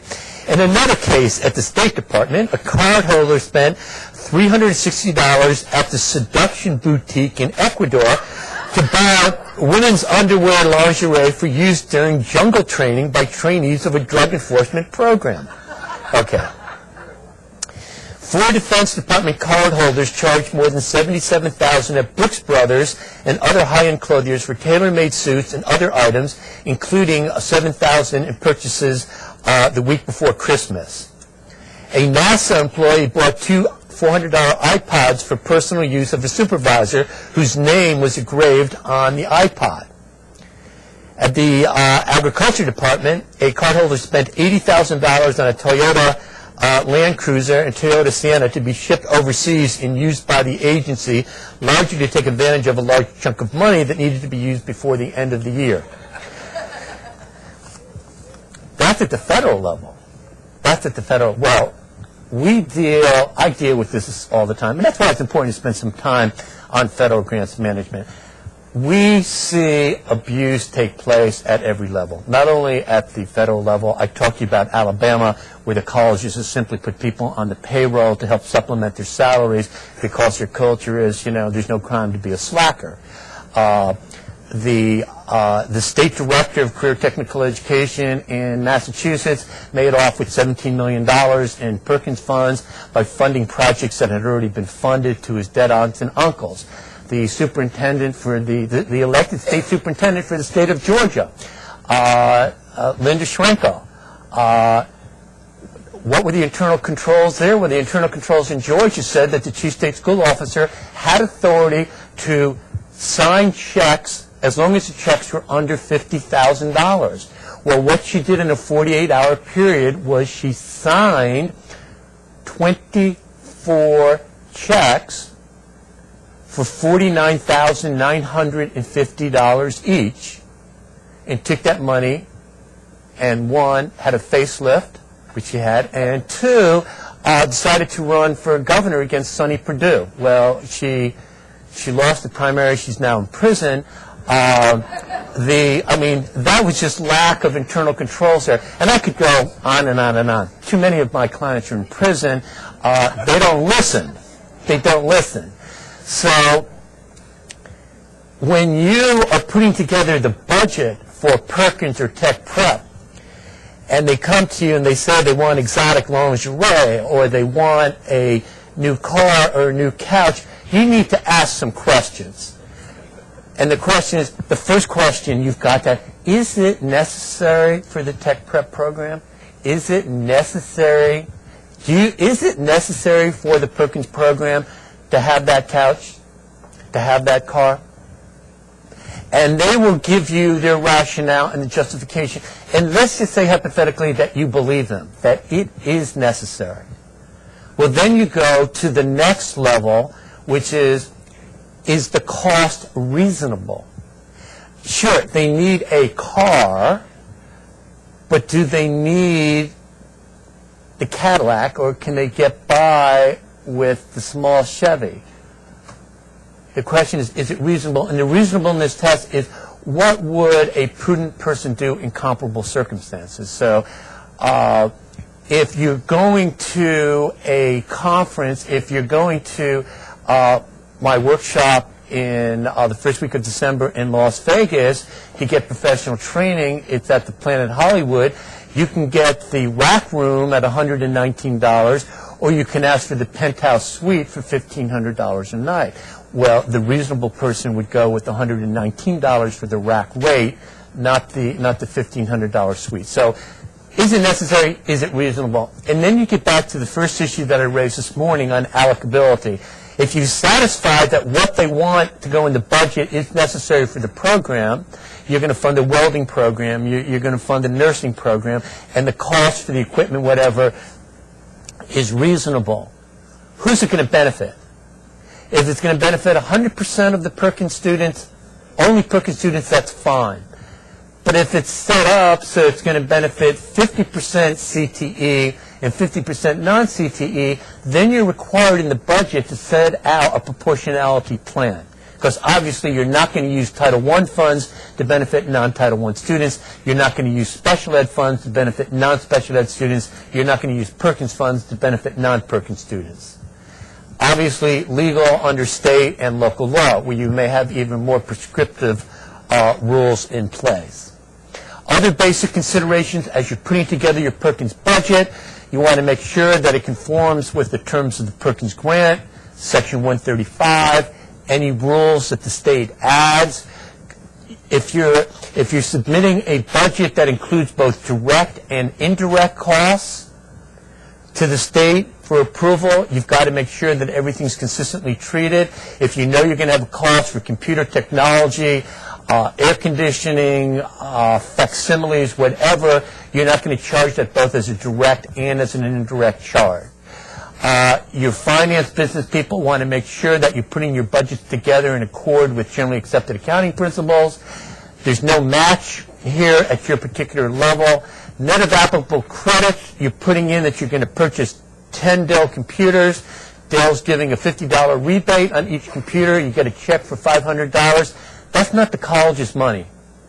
Those credits are not the college's money. Those rebates go back into the program.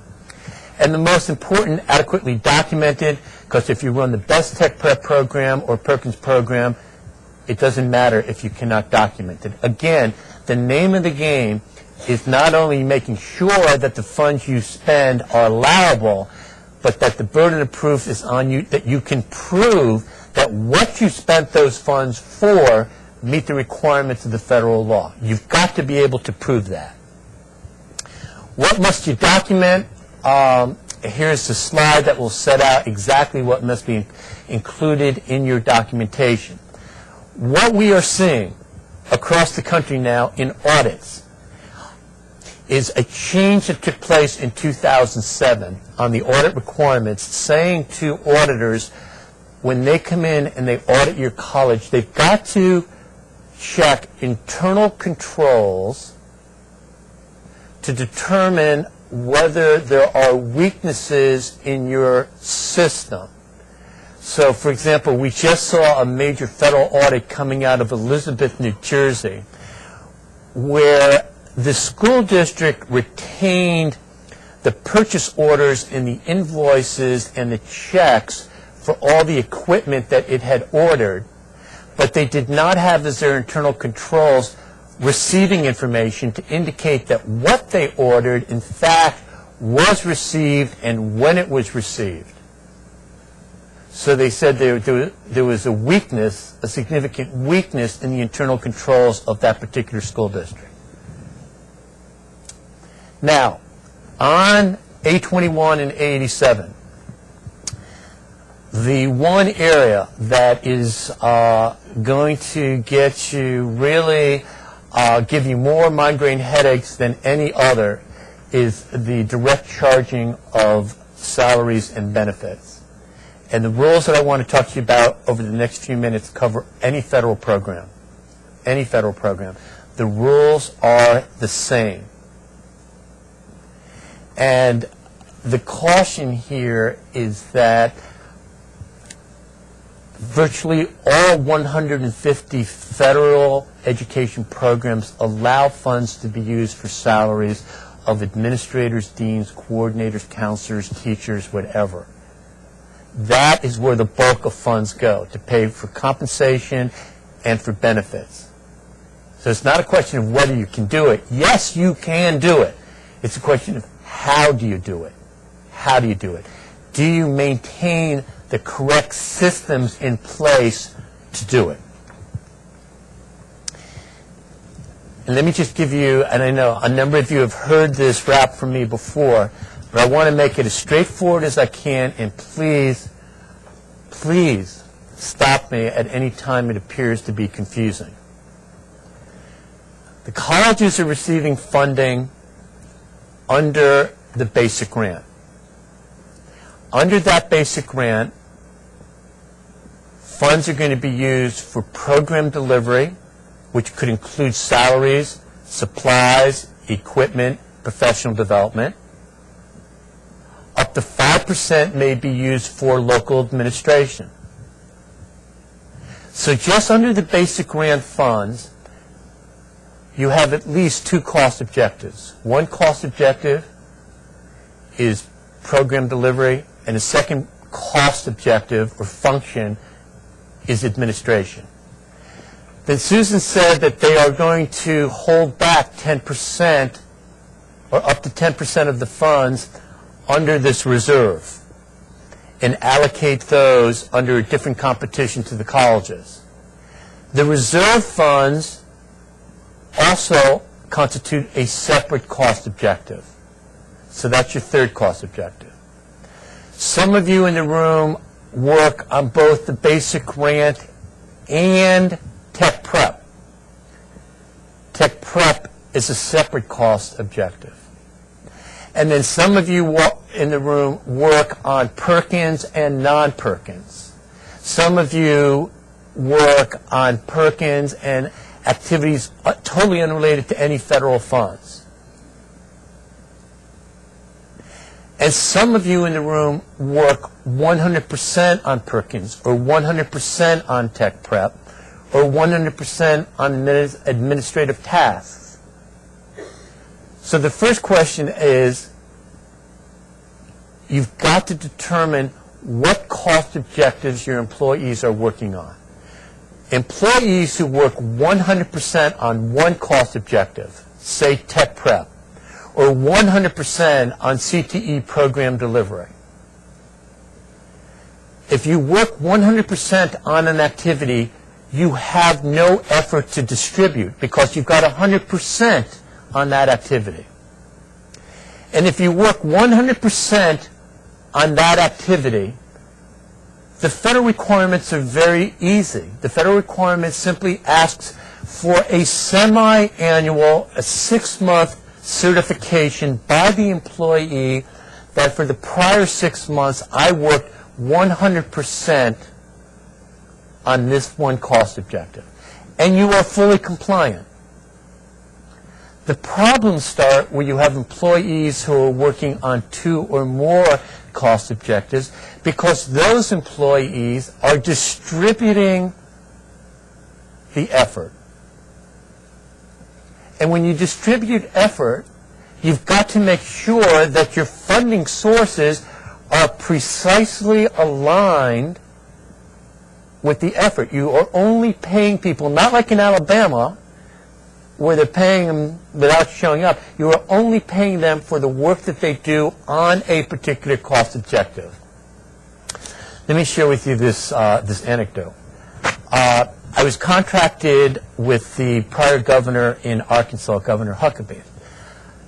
The auditors from Dallas went up to Arkansas to deal with a state agency in Arkansas called the Department of Information Services. The Department of Information Services was not a grantee from the federal government. They received no funds directly from the federal government.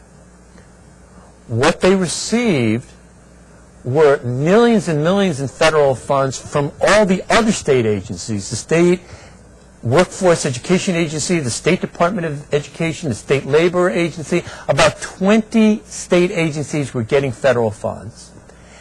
And they used the Department of Information Services as their central store to purchase technology, telephone, communications apparatus. So what happened in Arkansas is that that agency overcharged some state agencies for federal services and undercharged other state agencies for the federal services. So they overbilled some, they underbilled others. So the auditors from Dallas come up and they issue an audit report for $44 million in saying that the state misspent $44 million from overcharging. So Governor Huckabee says to me, well, Michael, we should get a pure wash on this because we undercharge, whatever we overcharged at $44 million, we undercharged $44 million, and that should be a credit. Well, I had to tell that to the judge. And of course, the judge wasn't buying that because Congress is not buying that. If Congress gives you Perkins funds and you spend that for activities unrelated to Perkins, for salaries unrelated to Perkins, and you say, well, they're all federal dollars in the end, what does it matter? They're just federal dollars. Well, you lose. You lose. You don't even get in the courthouse door with that argument. There are 150 federal education programs. You can only spend the dollars on the specific programs to which they're funded for. And then each program has specific cost objectives. So you've got to set up your time distribution systems to make sure you are only paying employees for the work that they do on that particular program. So federal funds are used for salaries. Time distribution records are required. No and ifs, buts about that. You are required to maintain them. If the employee is paid with federal funds and the employee worked on that specific cost objective. A cost objective, I mentioned, is an activity or function under a program. All employees paid with federal funds. In Susan's office for matching, there's a dollar-for-dollar match under admin. They would be required to have time distribution records as well. Now, the rules. 100% of one cost objective, simple 6-month certification. From January 1, 07 to June 30, 07, I spent 100% on Perkins administration. That's all I need. That's all I need to be compliant. However, you're going to have several employees that split their time among multiple tasks. And in countless times, I will go on a campus and I will meet with the dean, and I will ask the dean, and this is preparing them for a monitoring visitor and audit, and I will ask the dean, let me see your position description. And the dean gives me his or her position description, and it says 13.5% on this grant, 18.2% on that grant, and it does add up to 100%, believe it or not, but it's simply based on the funding sources coming in. It has nothing to do with what they actually do with their time. The dollars coming in do not drive the equation. What drives the equation is what the employee does, and you compensate an employee for what they do. So if a person works on multiple cost objectives, you've got to have a system in place. For the past 30 days, I spent 50% on Perkins, on the Perkins basic grant, and 50% on Perkins administration. Generally, these personnel activity reports would be after the fact. Now, that's important.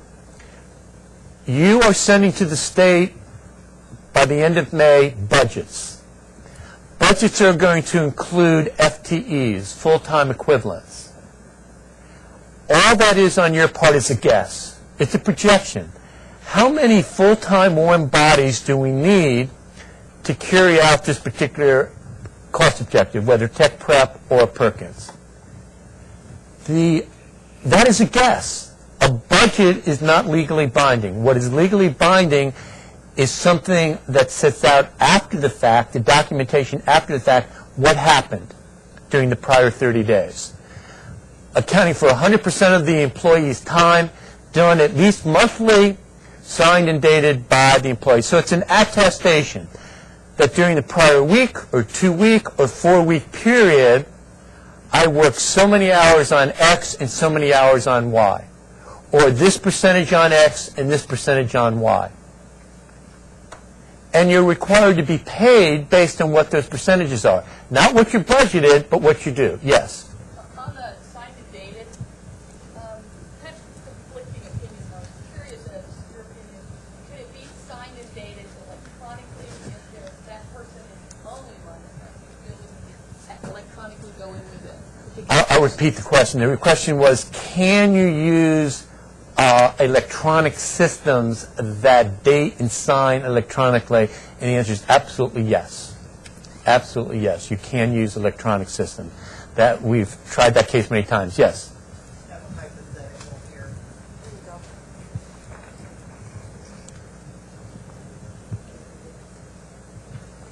I have a hypothetical here. We have say we have an employee that's 100% to one cost objective under the grant, and they spend their time doing that. But they have some downtime, or there's an overflow in other part of the college, and they assist, for a few minutes, for a couple hours, whatever, but not as part of their regular duties. And they're not displacing their cost objective duties. They simply have that availability. How do you handle that under Great question. part? You heard that in the back? You heard that in the back? Okay.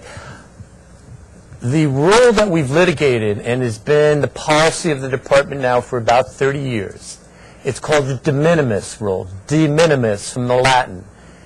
And the de minimis rule is defined where if the employee's effort on the miscellaneous activity is 5% or less of their effort over the period of the year, there is no requirement to change funding sources or to account for it. So, for example, you come into work one day and one of your colleagues who has responsibility for meeting a deadline is out that day. So you pick up his responsibility to get that done.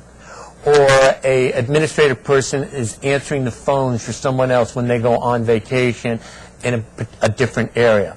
Not a problem as long as in the aggregate it's 5% or less. That's the standard rule, 5%. Question? Do they document that on the CAR? You do not document that. You do not document that on the report if it's 5% or less. Any other questions on that? Let me continue on because there's some other nuances to this. You are required to report the actual effort. You don't make guesses. Monday and Tuesday this week I was in San Juan, and they sent the whole federal team down to Puerto Rico. Puerto Rico's had massive problems with federal compliance. Now I think they perhaps have a model system. They have a biometric system where every employee, and there's 76,000 employees in the Puerto Rico Department of Education, so you got to be real careful at lunchtime because sometimes you get mowed down. They have to they fingerprint when they come in, and they fingerprint when they go out for lunch, they fingerprint when they come back from lunch, and they fingerprint at the end of the day, just to show first that in payrolls how many hours they were there. That only shows you got a warm body in place.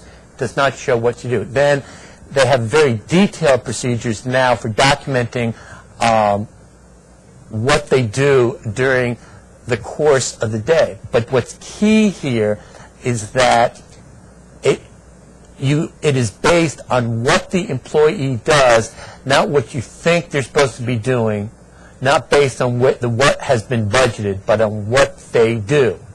So we ask, you consult supporting documentation when you fill out your PARs. You look at your faculty loads, you look at your responsibilities, your travel.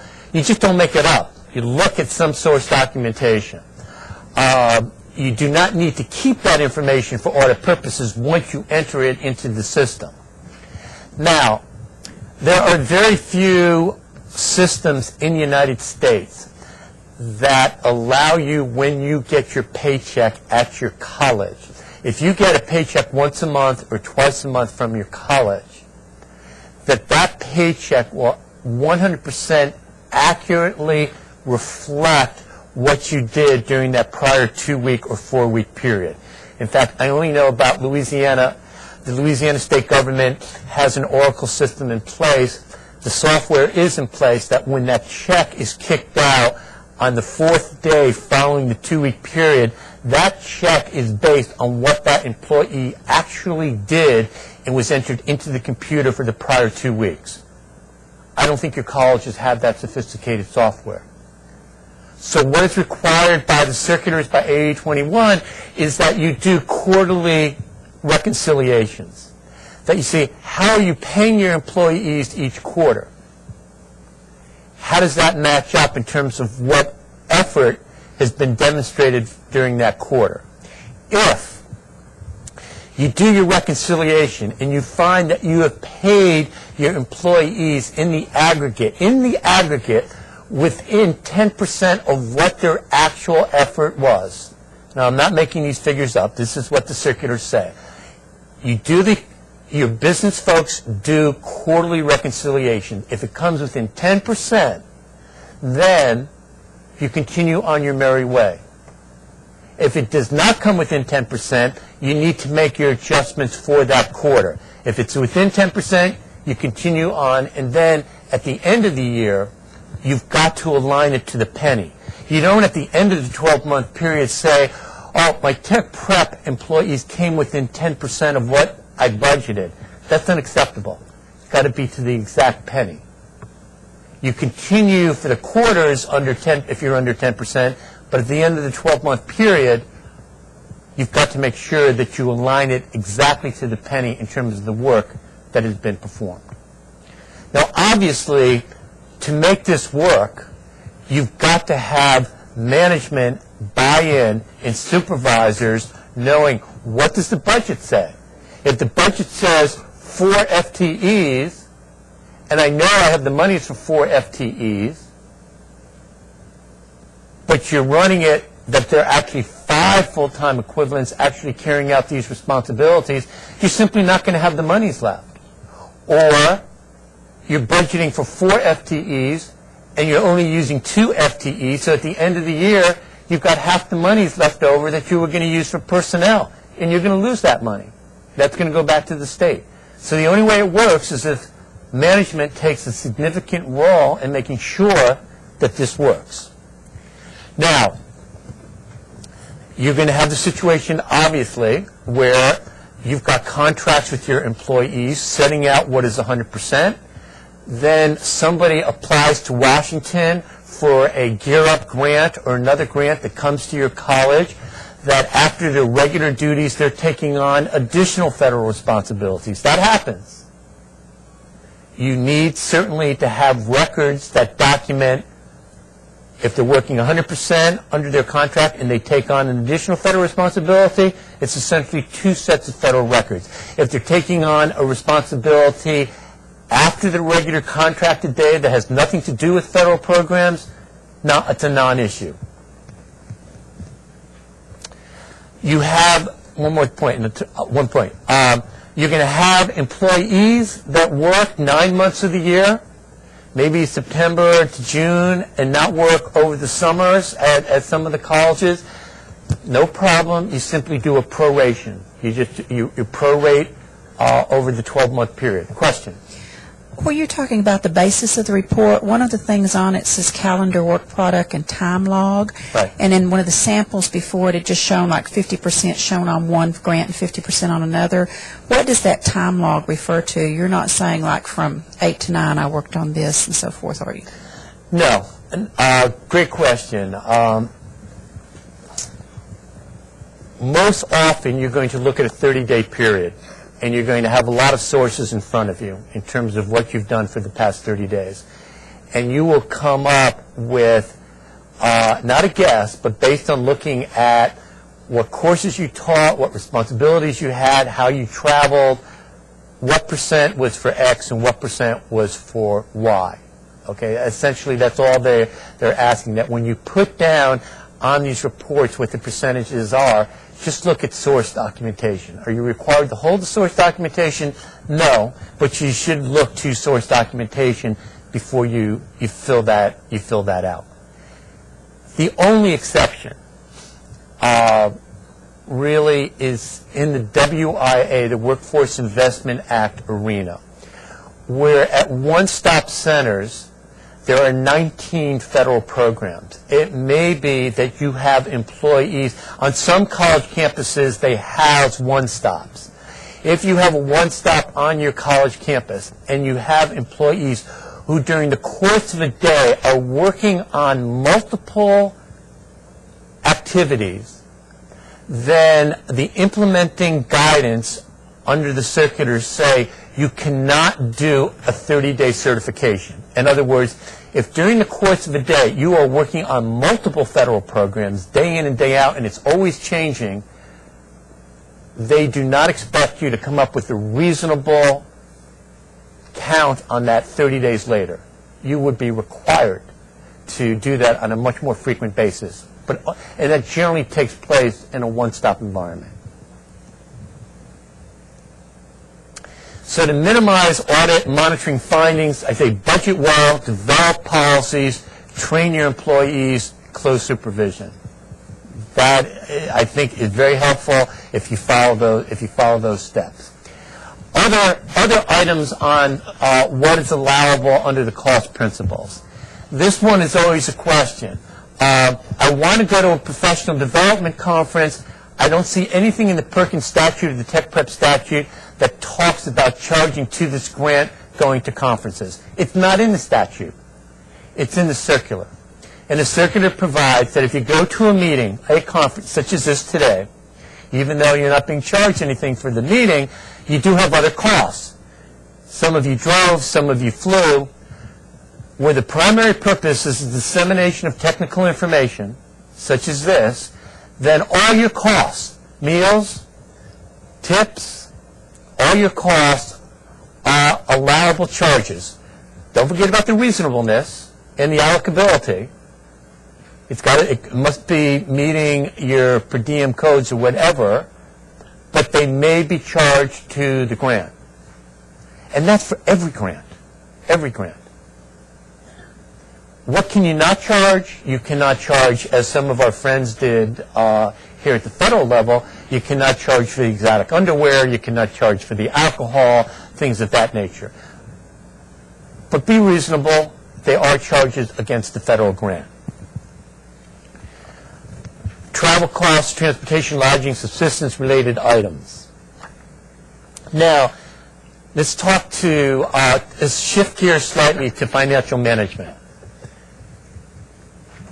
Edgar provides a very important section defining Susan's responsibilities following requirement, and let me just read this to you. Can I ask a quick question? I'm sorry? Can I ask a quick question before Sure. we move on? Did I hear you say that tips can be included? All of our tips are all out of pocket. I have to pay for that Tips, every time I travel. Right. Tips is an allowable charge. It's reasonable. It's an allowable charge. It's part of your travel experience. Where is that documented so I can refer to that?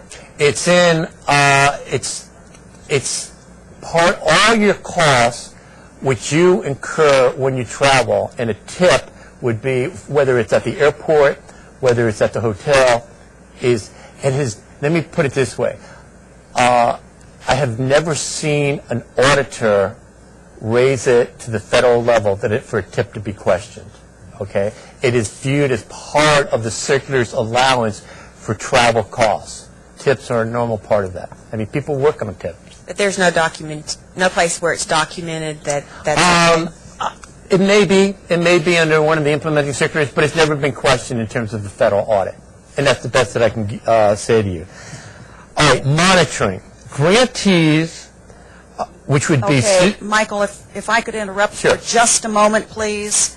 While the federal law may allow for tips, gratuities, and so on, at the state level, we've determined that that's a disallowed expense. So for all intents and purposes here, in the provisions and insurances, And that's again, not allowed. the state is certainly is certainly authorized to do that. Let me give you an example. We have coffee and water back here. In the state of Florida, they will not allow at conferences such as this for coffee to be served. They just said simply, we do not want to use any federal funds to pay for coffee or other beverages or food at conferences. Can the state do that? Absolutely. They can have a more limiting requirement. In fact, the state of Texas says we can't even do that, so that comes out of staff personal resources. I want you all to remember that when you leave, to thank Susan, those of you who had coffee that came out of her pocket. Susan, those gratuities, that includes all gratuities, meals, tipping the bellhop at the hotel, the porter at the airport, everything? Okay. The tips, gratuities, whether it's on a meal, tipping the bellhop who carries your luggage, or sky cap on the curb that helps you check into the airline. It's all of it. It's inclusive. Okay, 80.40, monitoring. Grantees at Susan's office are responsible for managing the day-to-day operations of grant and sub-grant supported activities. Grantees must monitor grant and sub-grant supported activities to ensure compliance with applicable federal requirements and that performance goals are being achieved. Grantee monitoring must cover each program, function, or activity. This requirement on monitoring is being noted in virtually all federal monitoring and federal audit reports that state oversight agencies are not doing an adequate job in monitoring their sub-grantees. What they must monitor for here covers each program, function, or activity to ensure compliance with federal requirements and that performance goals are being achieved. It's very broad brushed approach here that is required, that the state must look at each college and monitor on financial and programmatic elements, or else the state will be called up short on that as a weakness of the state. So there are 4 interventions that you need to be aware of. Your single audit, where every institution here is audited each year, or Tech Prep Consortia, it's audited.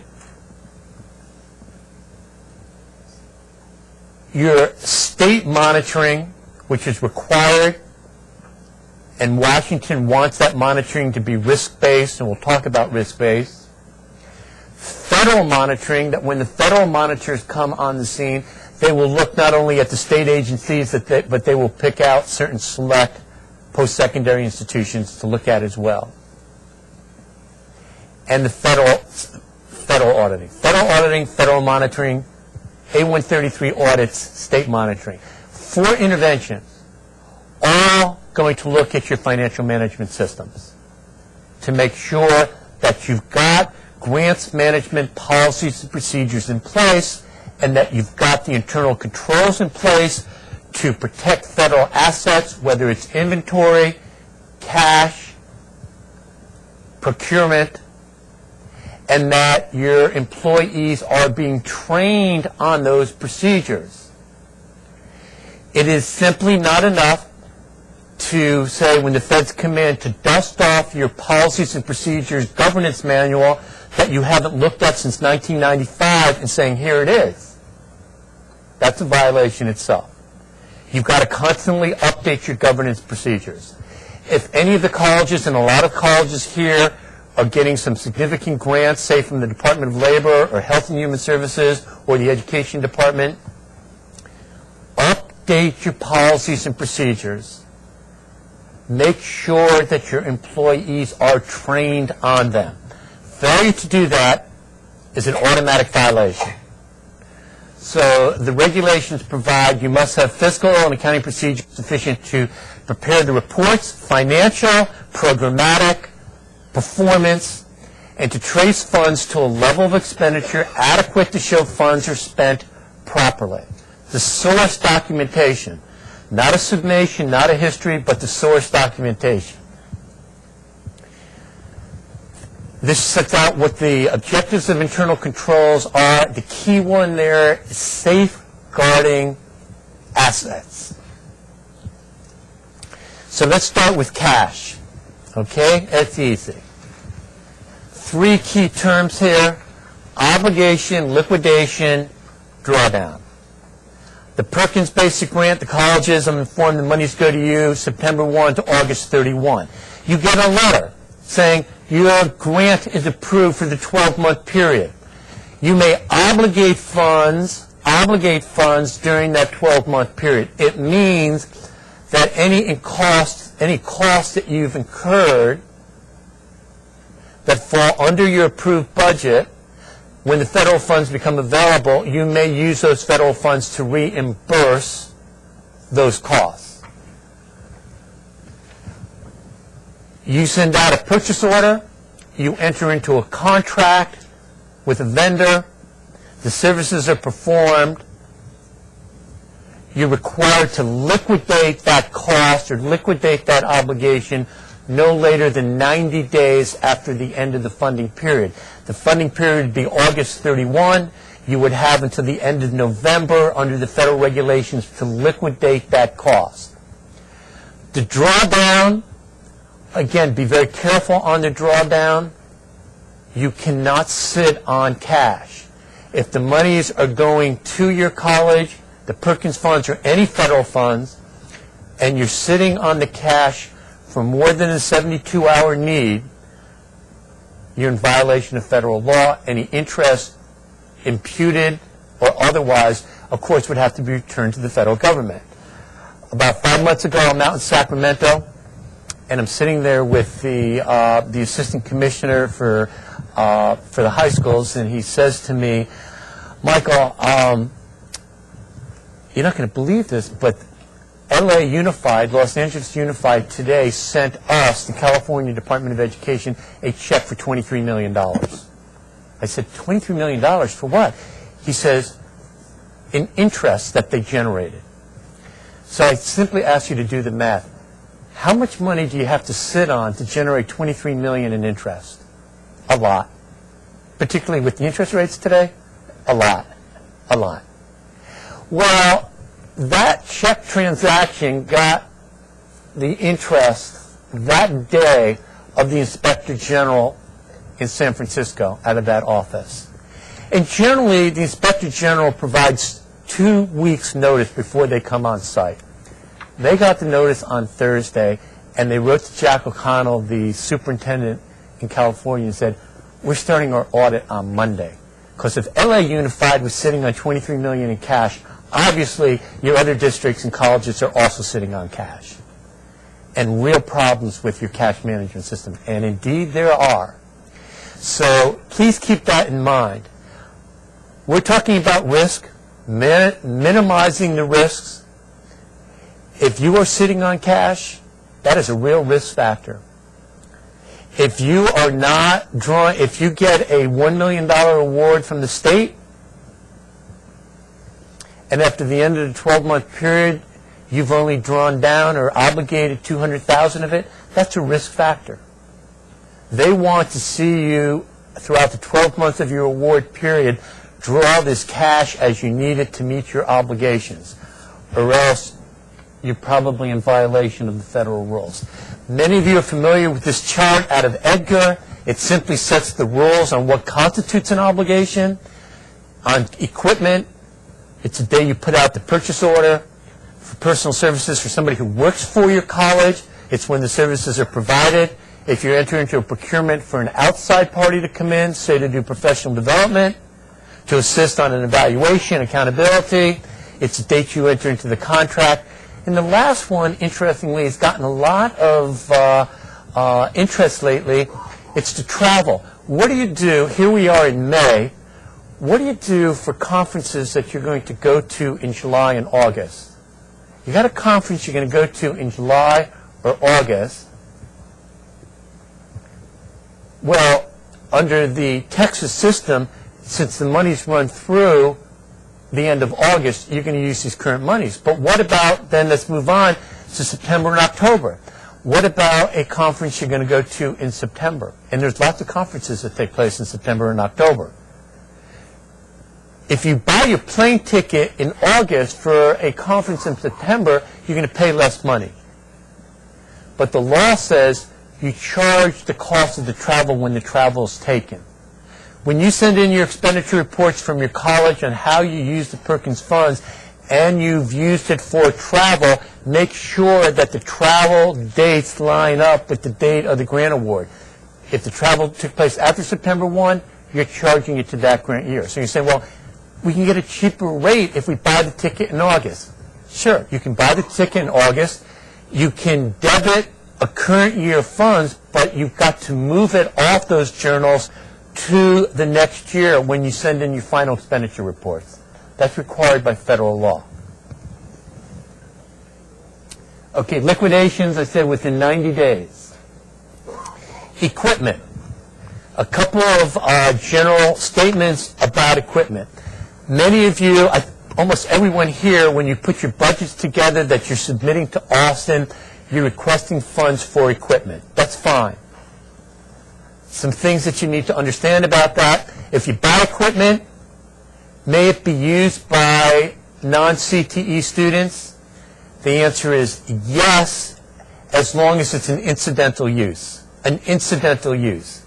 The primary use must be for CTE students. If it's sitting idle during part of the day, non-CTE students may use that equipment.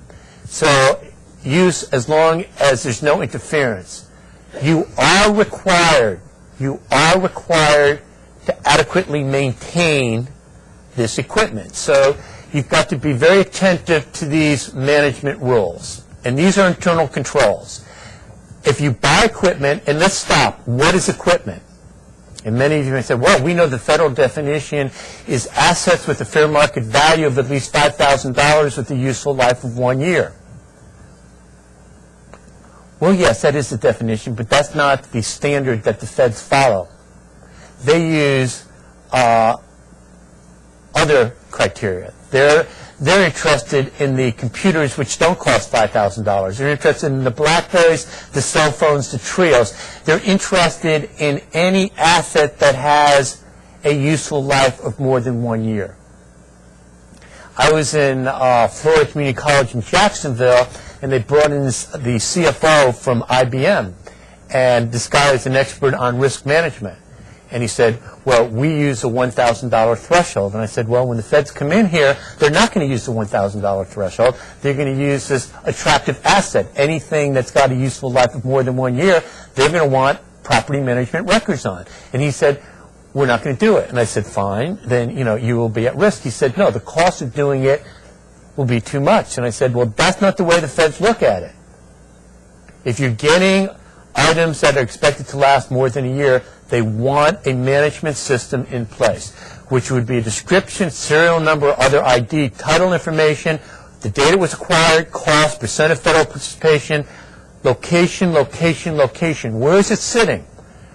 Not on campus, but in which building, in which room, because the federal monitors will go to that room, pick it up, look at the serial number, and see if it matches the records in central admin. And if they don't match, it's a weakness in internal controls. Use and condition and ultimate disposition. On disposition, when you decide that it's no longer needed, that equipment is no longer needed for the Perkins program or it's obsolete, you decide what you want to do with it. Do you want to put it on eBay? Do you want to junk it? Whatever. That's your decision. You can give it to other programs, but whatever you do, document it, saying on such and such a date, it was put into salvage. On such and such a date, it was junked. Your only recourse to the federal government is if the equipment still has a fair market value of at least $5,000. And that's going to be a rare instance when you've got equipment with a fair market value of $5,000.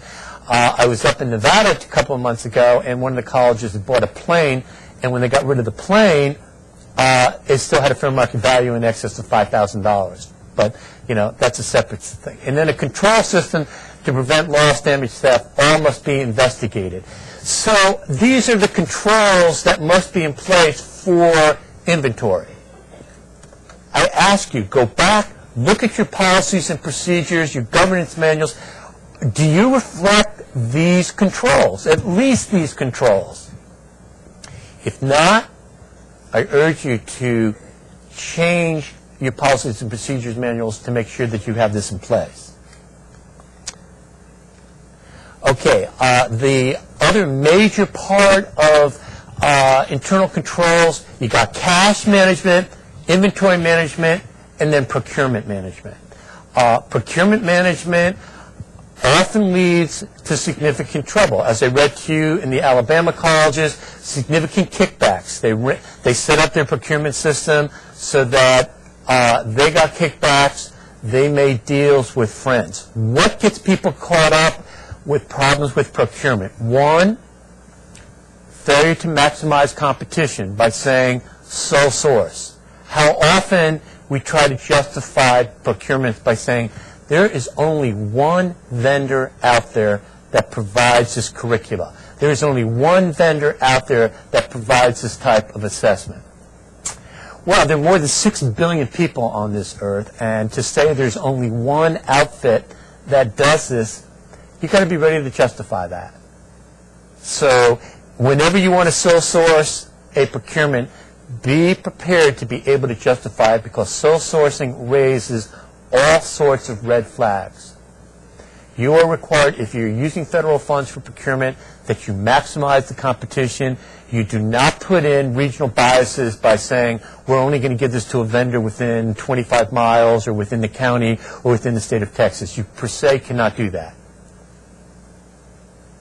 So procurement standards grantees can use own procurement procedures that reflect state and local laws.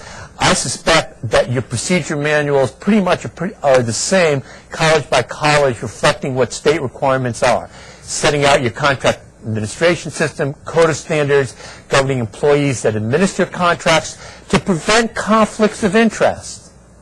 Key, you want to prevent the conflicts. Award only to responsible contractors that have the ability to perform, records to detail the significant history of it, and any dispute problems. You want to maintain that documentation. You don't want to place unreasonable requirements on firms to do business by saying we only want this brand. That generally would be deemed a violation. Requiring unnecessary experience or bonding, non-competitive pricing practices, non-competitive awards, organizational conflicts, any arbitrary action. And you want to have codes of conduct that outline each of those elements. must conduct procurements in a manner that prohibits the use of statutory or geographical preferences. Again, saying it's got to be a Texas vendor, you cannot do that. Can you use pre-qualified lists by the state? Yes. Okay, and then on record retention, please keep in mind that whatever you do, whether you're dealing with inventory, cash, performance, a payroll, procurement, you've got to hold the records for at least 3 years from the end of the grant period. So if the grant period ends on August 31, 08, you would hold those records for at least 3 years. Our advice is you hold the records for 5 years because there's a 5-year statute of limitations. And just really to conclude here, I talked to you about the interventions. One intervention is the Single Audit Act, which requires that every entity, every college here that in the aggregate expends $500,000 or more in federal funds, not Perkins funds. You would combine all federal sources going into your college. If it's at least $500,000, you've got to have an annual audit. The guidance for that audit is set out in the A133 compliance supplement, program by program, agency by agency. One of the earlier slides, I gave you the citation for the compliance supplement. So, on single audits, the college is required to have it if they expend more than $500,000. In my opinion, colleges have relied and said, I've had a clean audit for the last 5 years. Audits are not as invasive as monitoring. Monitoring is much more likely, with both the federal monitoring and the state monitoring, it's more invasive, it's more likely to get to weaknesses in your system. I think that audits provide a false sense of comfort to colleges by saying we've had a clean audit where they have not looked carefully at the tech prep program or the Perkins program. And again, the A133 compliance supplement sets out the roadmap that the auditors use to look at those programs. Questions? I've got a few more minutes, and I'd like to open it up to any questions that you have on Perkins, Tech Prep, or Federal Grants Management. Just over here. Go ahead. Back on procurement, is it inappropriate when you're writing a bid and you want a specific product or the quality of that product to designate or to write out a particular brand and say or equal to? Well, that's fine. To say equal to is fine, but to say it's got to be this brand, you cannot do that. Okay. You cannot do that. While you're thinking of questions, I see some of you are familiar with, but I wanted you to note there are 2 books out on this. One, the Tech Prep Guide to Perkins 4. It's put out through Waco, Texas Cord, and the other is the ACTE, the Perkins Act of 2006, the official guide. Those are the websites for it. Yes? On the brand question, we've had some requests for equipment that interfaces with existing equipment, proprietary kind of stuff, and it has to be this brand in order to interface with the other piece, and we've generally allowed that as a sole source. Well, if you have something in place and you need to expand, modify, and it's got to interface, I don't think you have a choice. I don't think you have a choice. If nothing else is going to work, but the burden will remain on you. The burden will remain on you to justify that. Question? Since we need to assure maintenance, would it be permissible, like in the case of a computer, to purchase a warranty with the computer? The answer to the question is absolutely. Warranties are a specific allowable use under the OMB circulars. That is a reasonable charge. Michael, let me use targeting a computer information system program, and we're going to buy new computers for the lab for updated technology. I got confused on allocability versus letting others use the equipment when it's not being used. Can you explain? I'm sorry, and let me resolve that confusion.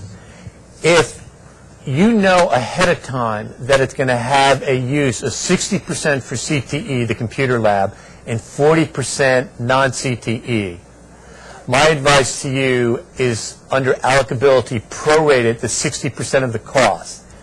If you believe that the primary use of this lab will be for CTE students, and you have normal hours at your institution that run from 8 in the morning to 5 in the afternoon, and then after 5 in the afternoon, you've got other students who are not CTE coming on that might, from time to time, want to use that, which does not interfere with the normal use, you do not need to use allocability. Okay?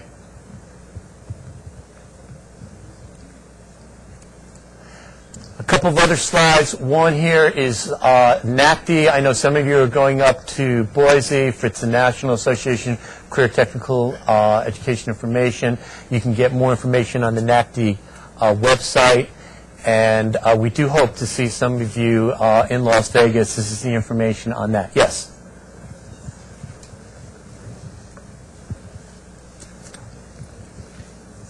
Hopefully I'm not the only one confused on time recording. Please, go ahead. We fund some counselors and administrative assistants.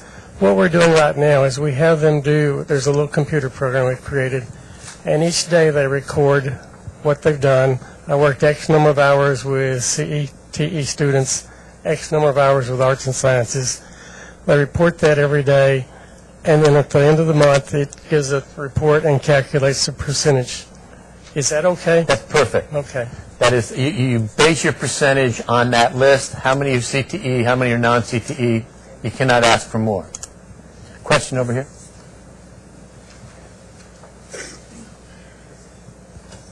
Michael, for students that are getting Perkins funding, say, for textbooks or childcare, previously, my understanding was that does not go against their financial aid package to reduce it. It's even in the state plan that it would not, but our financial aid director says he believes that those monies should count against them as far as financial aid. I think there's a provision, as soon as this is over, I'm going to check the provision in the statute. I believe it cannot count against student financial aid. It's right in the Perkins statute. Yeah, it's even in the state plan on the last page of it, but his interpretation... Right, and I believe it's in the Perkins statute as well. It cannot count against student financial aid. Okay, thank you. Question? The sequence of courses, assuming that we had a program, I'm thinking in terms of a program that might result in a sequence of courses and then would get an industry-recognized credential, but they're not credit courses. For instance, HR has a SHRM sequence of CE courses or truck driving sequence, and it takes several of them to do that. One from the federals, and maybe also you could respond from the state if we're limited on allowing that to be included in Perkins funds. I will defer to Susan on that completely because the term credit hours is nowhere to be found in the Perkins statute. It's state determined. So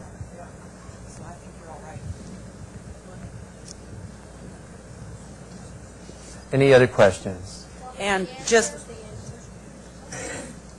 I was just going to follow up on that. That is included in the allocation, so you're okay. Okay, then I am going to end it here. I'll be around for a while to answer any more questions. Turn it back to Susan. I appreciate your indulgence over the last 3 hours or so. I hope this was helpful. Look forward to working with you again. Thank you very much. Thank you, Michael.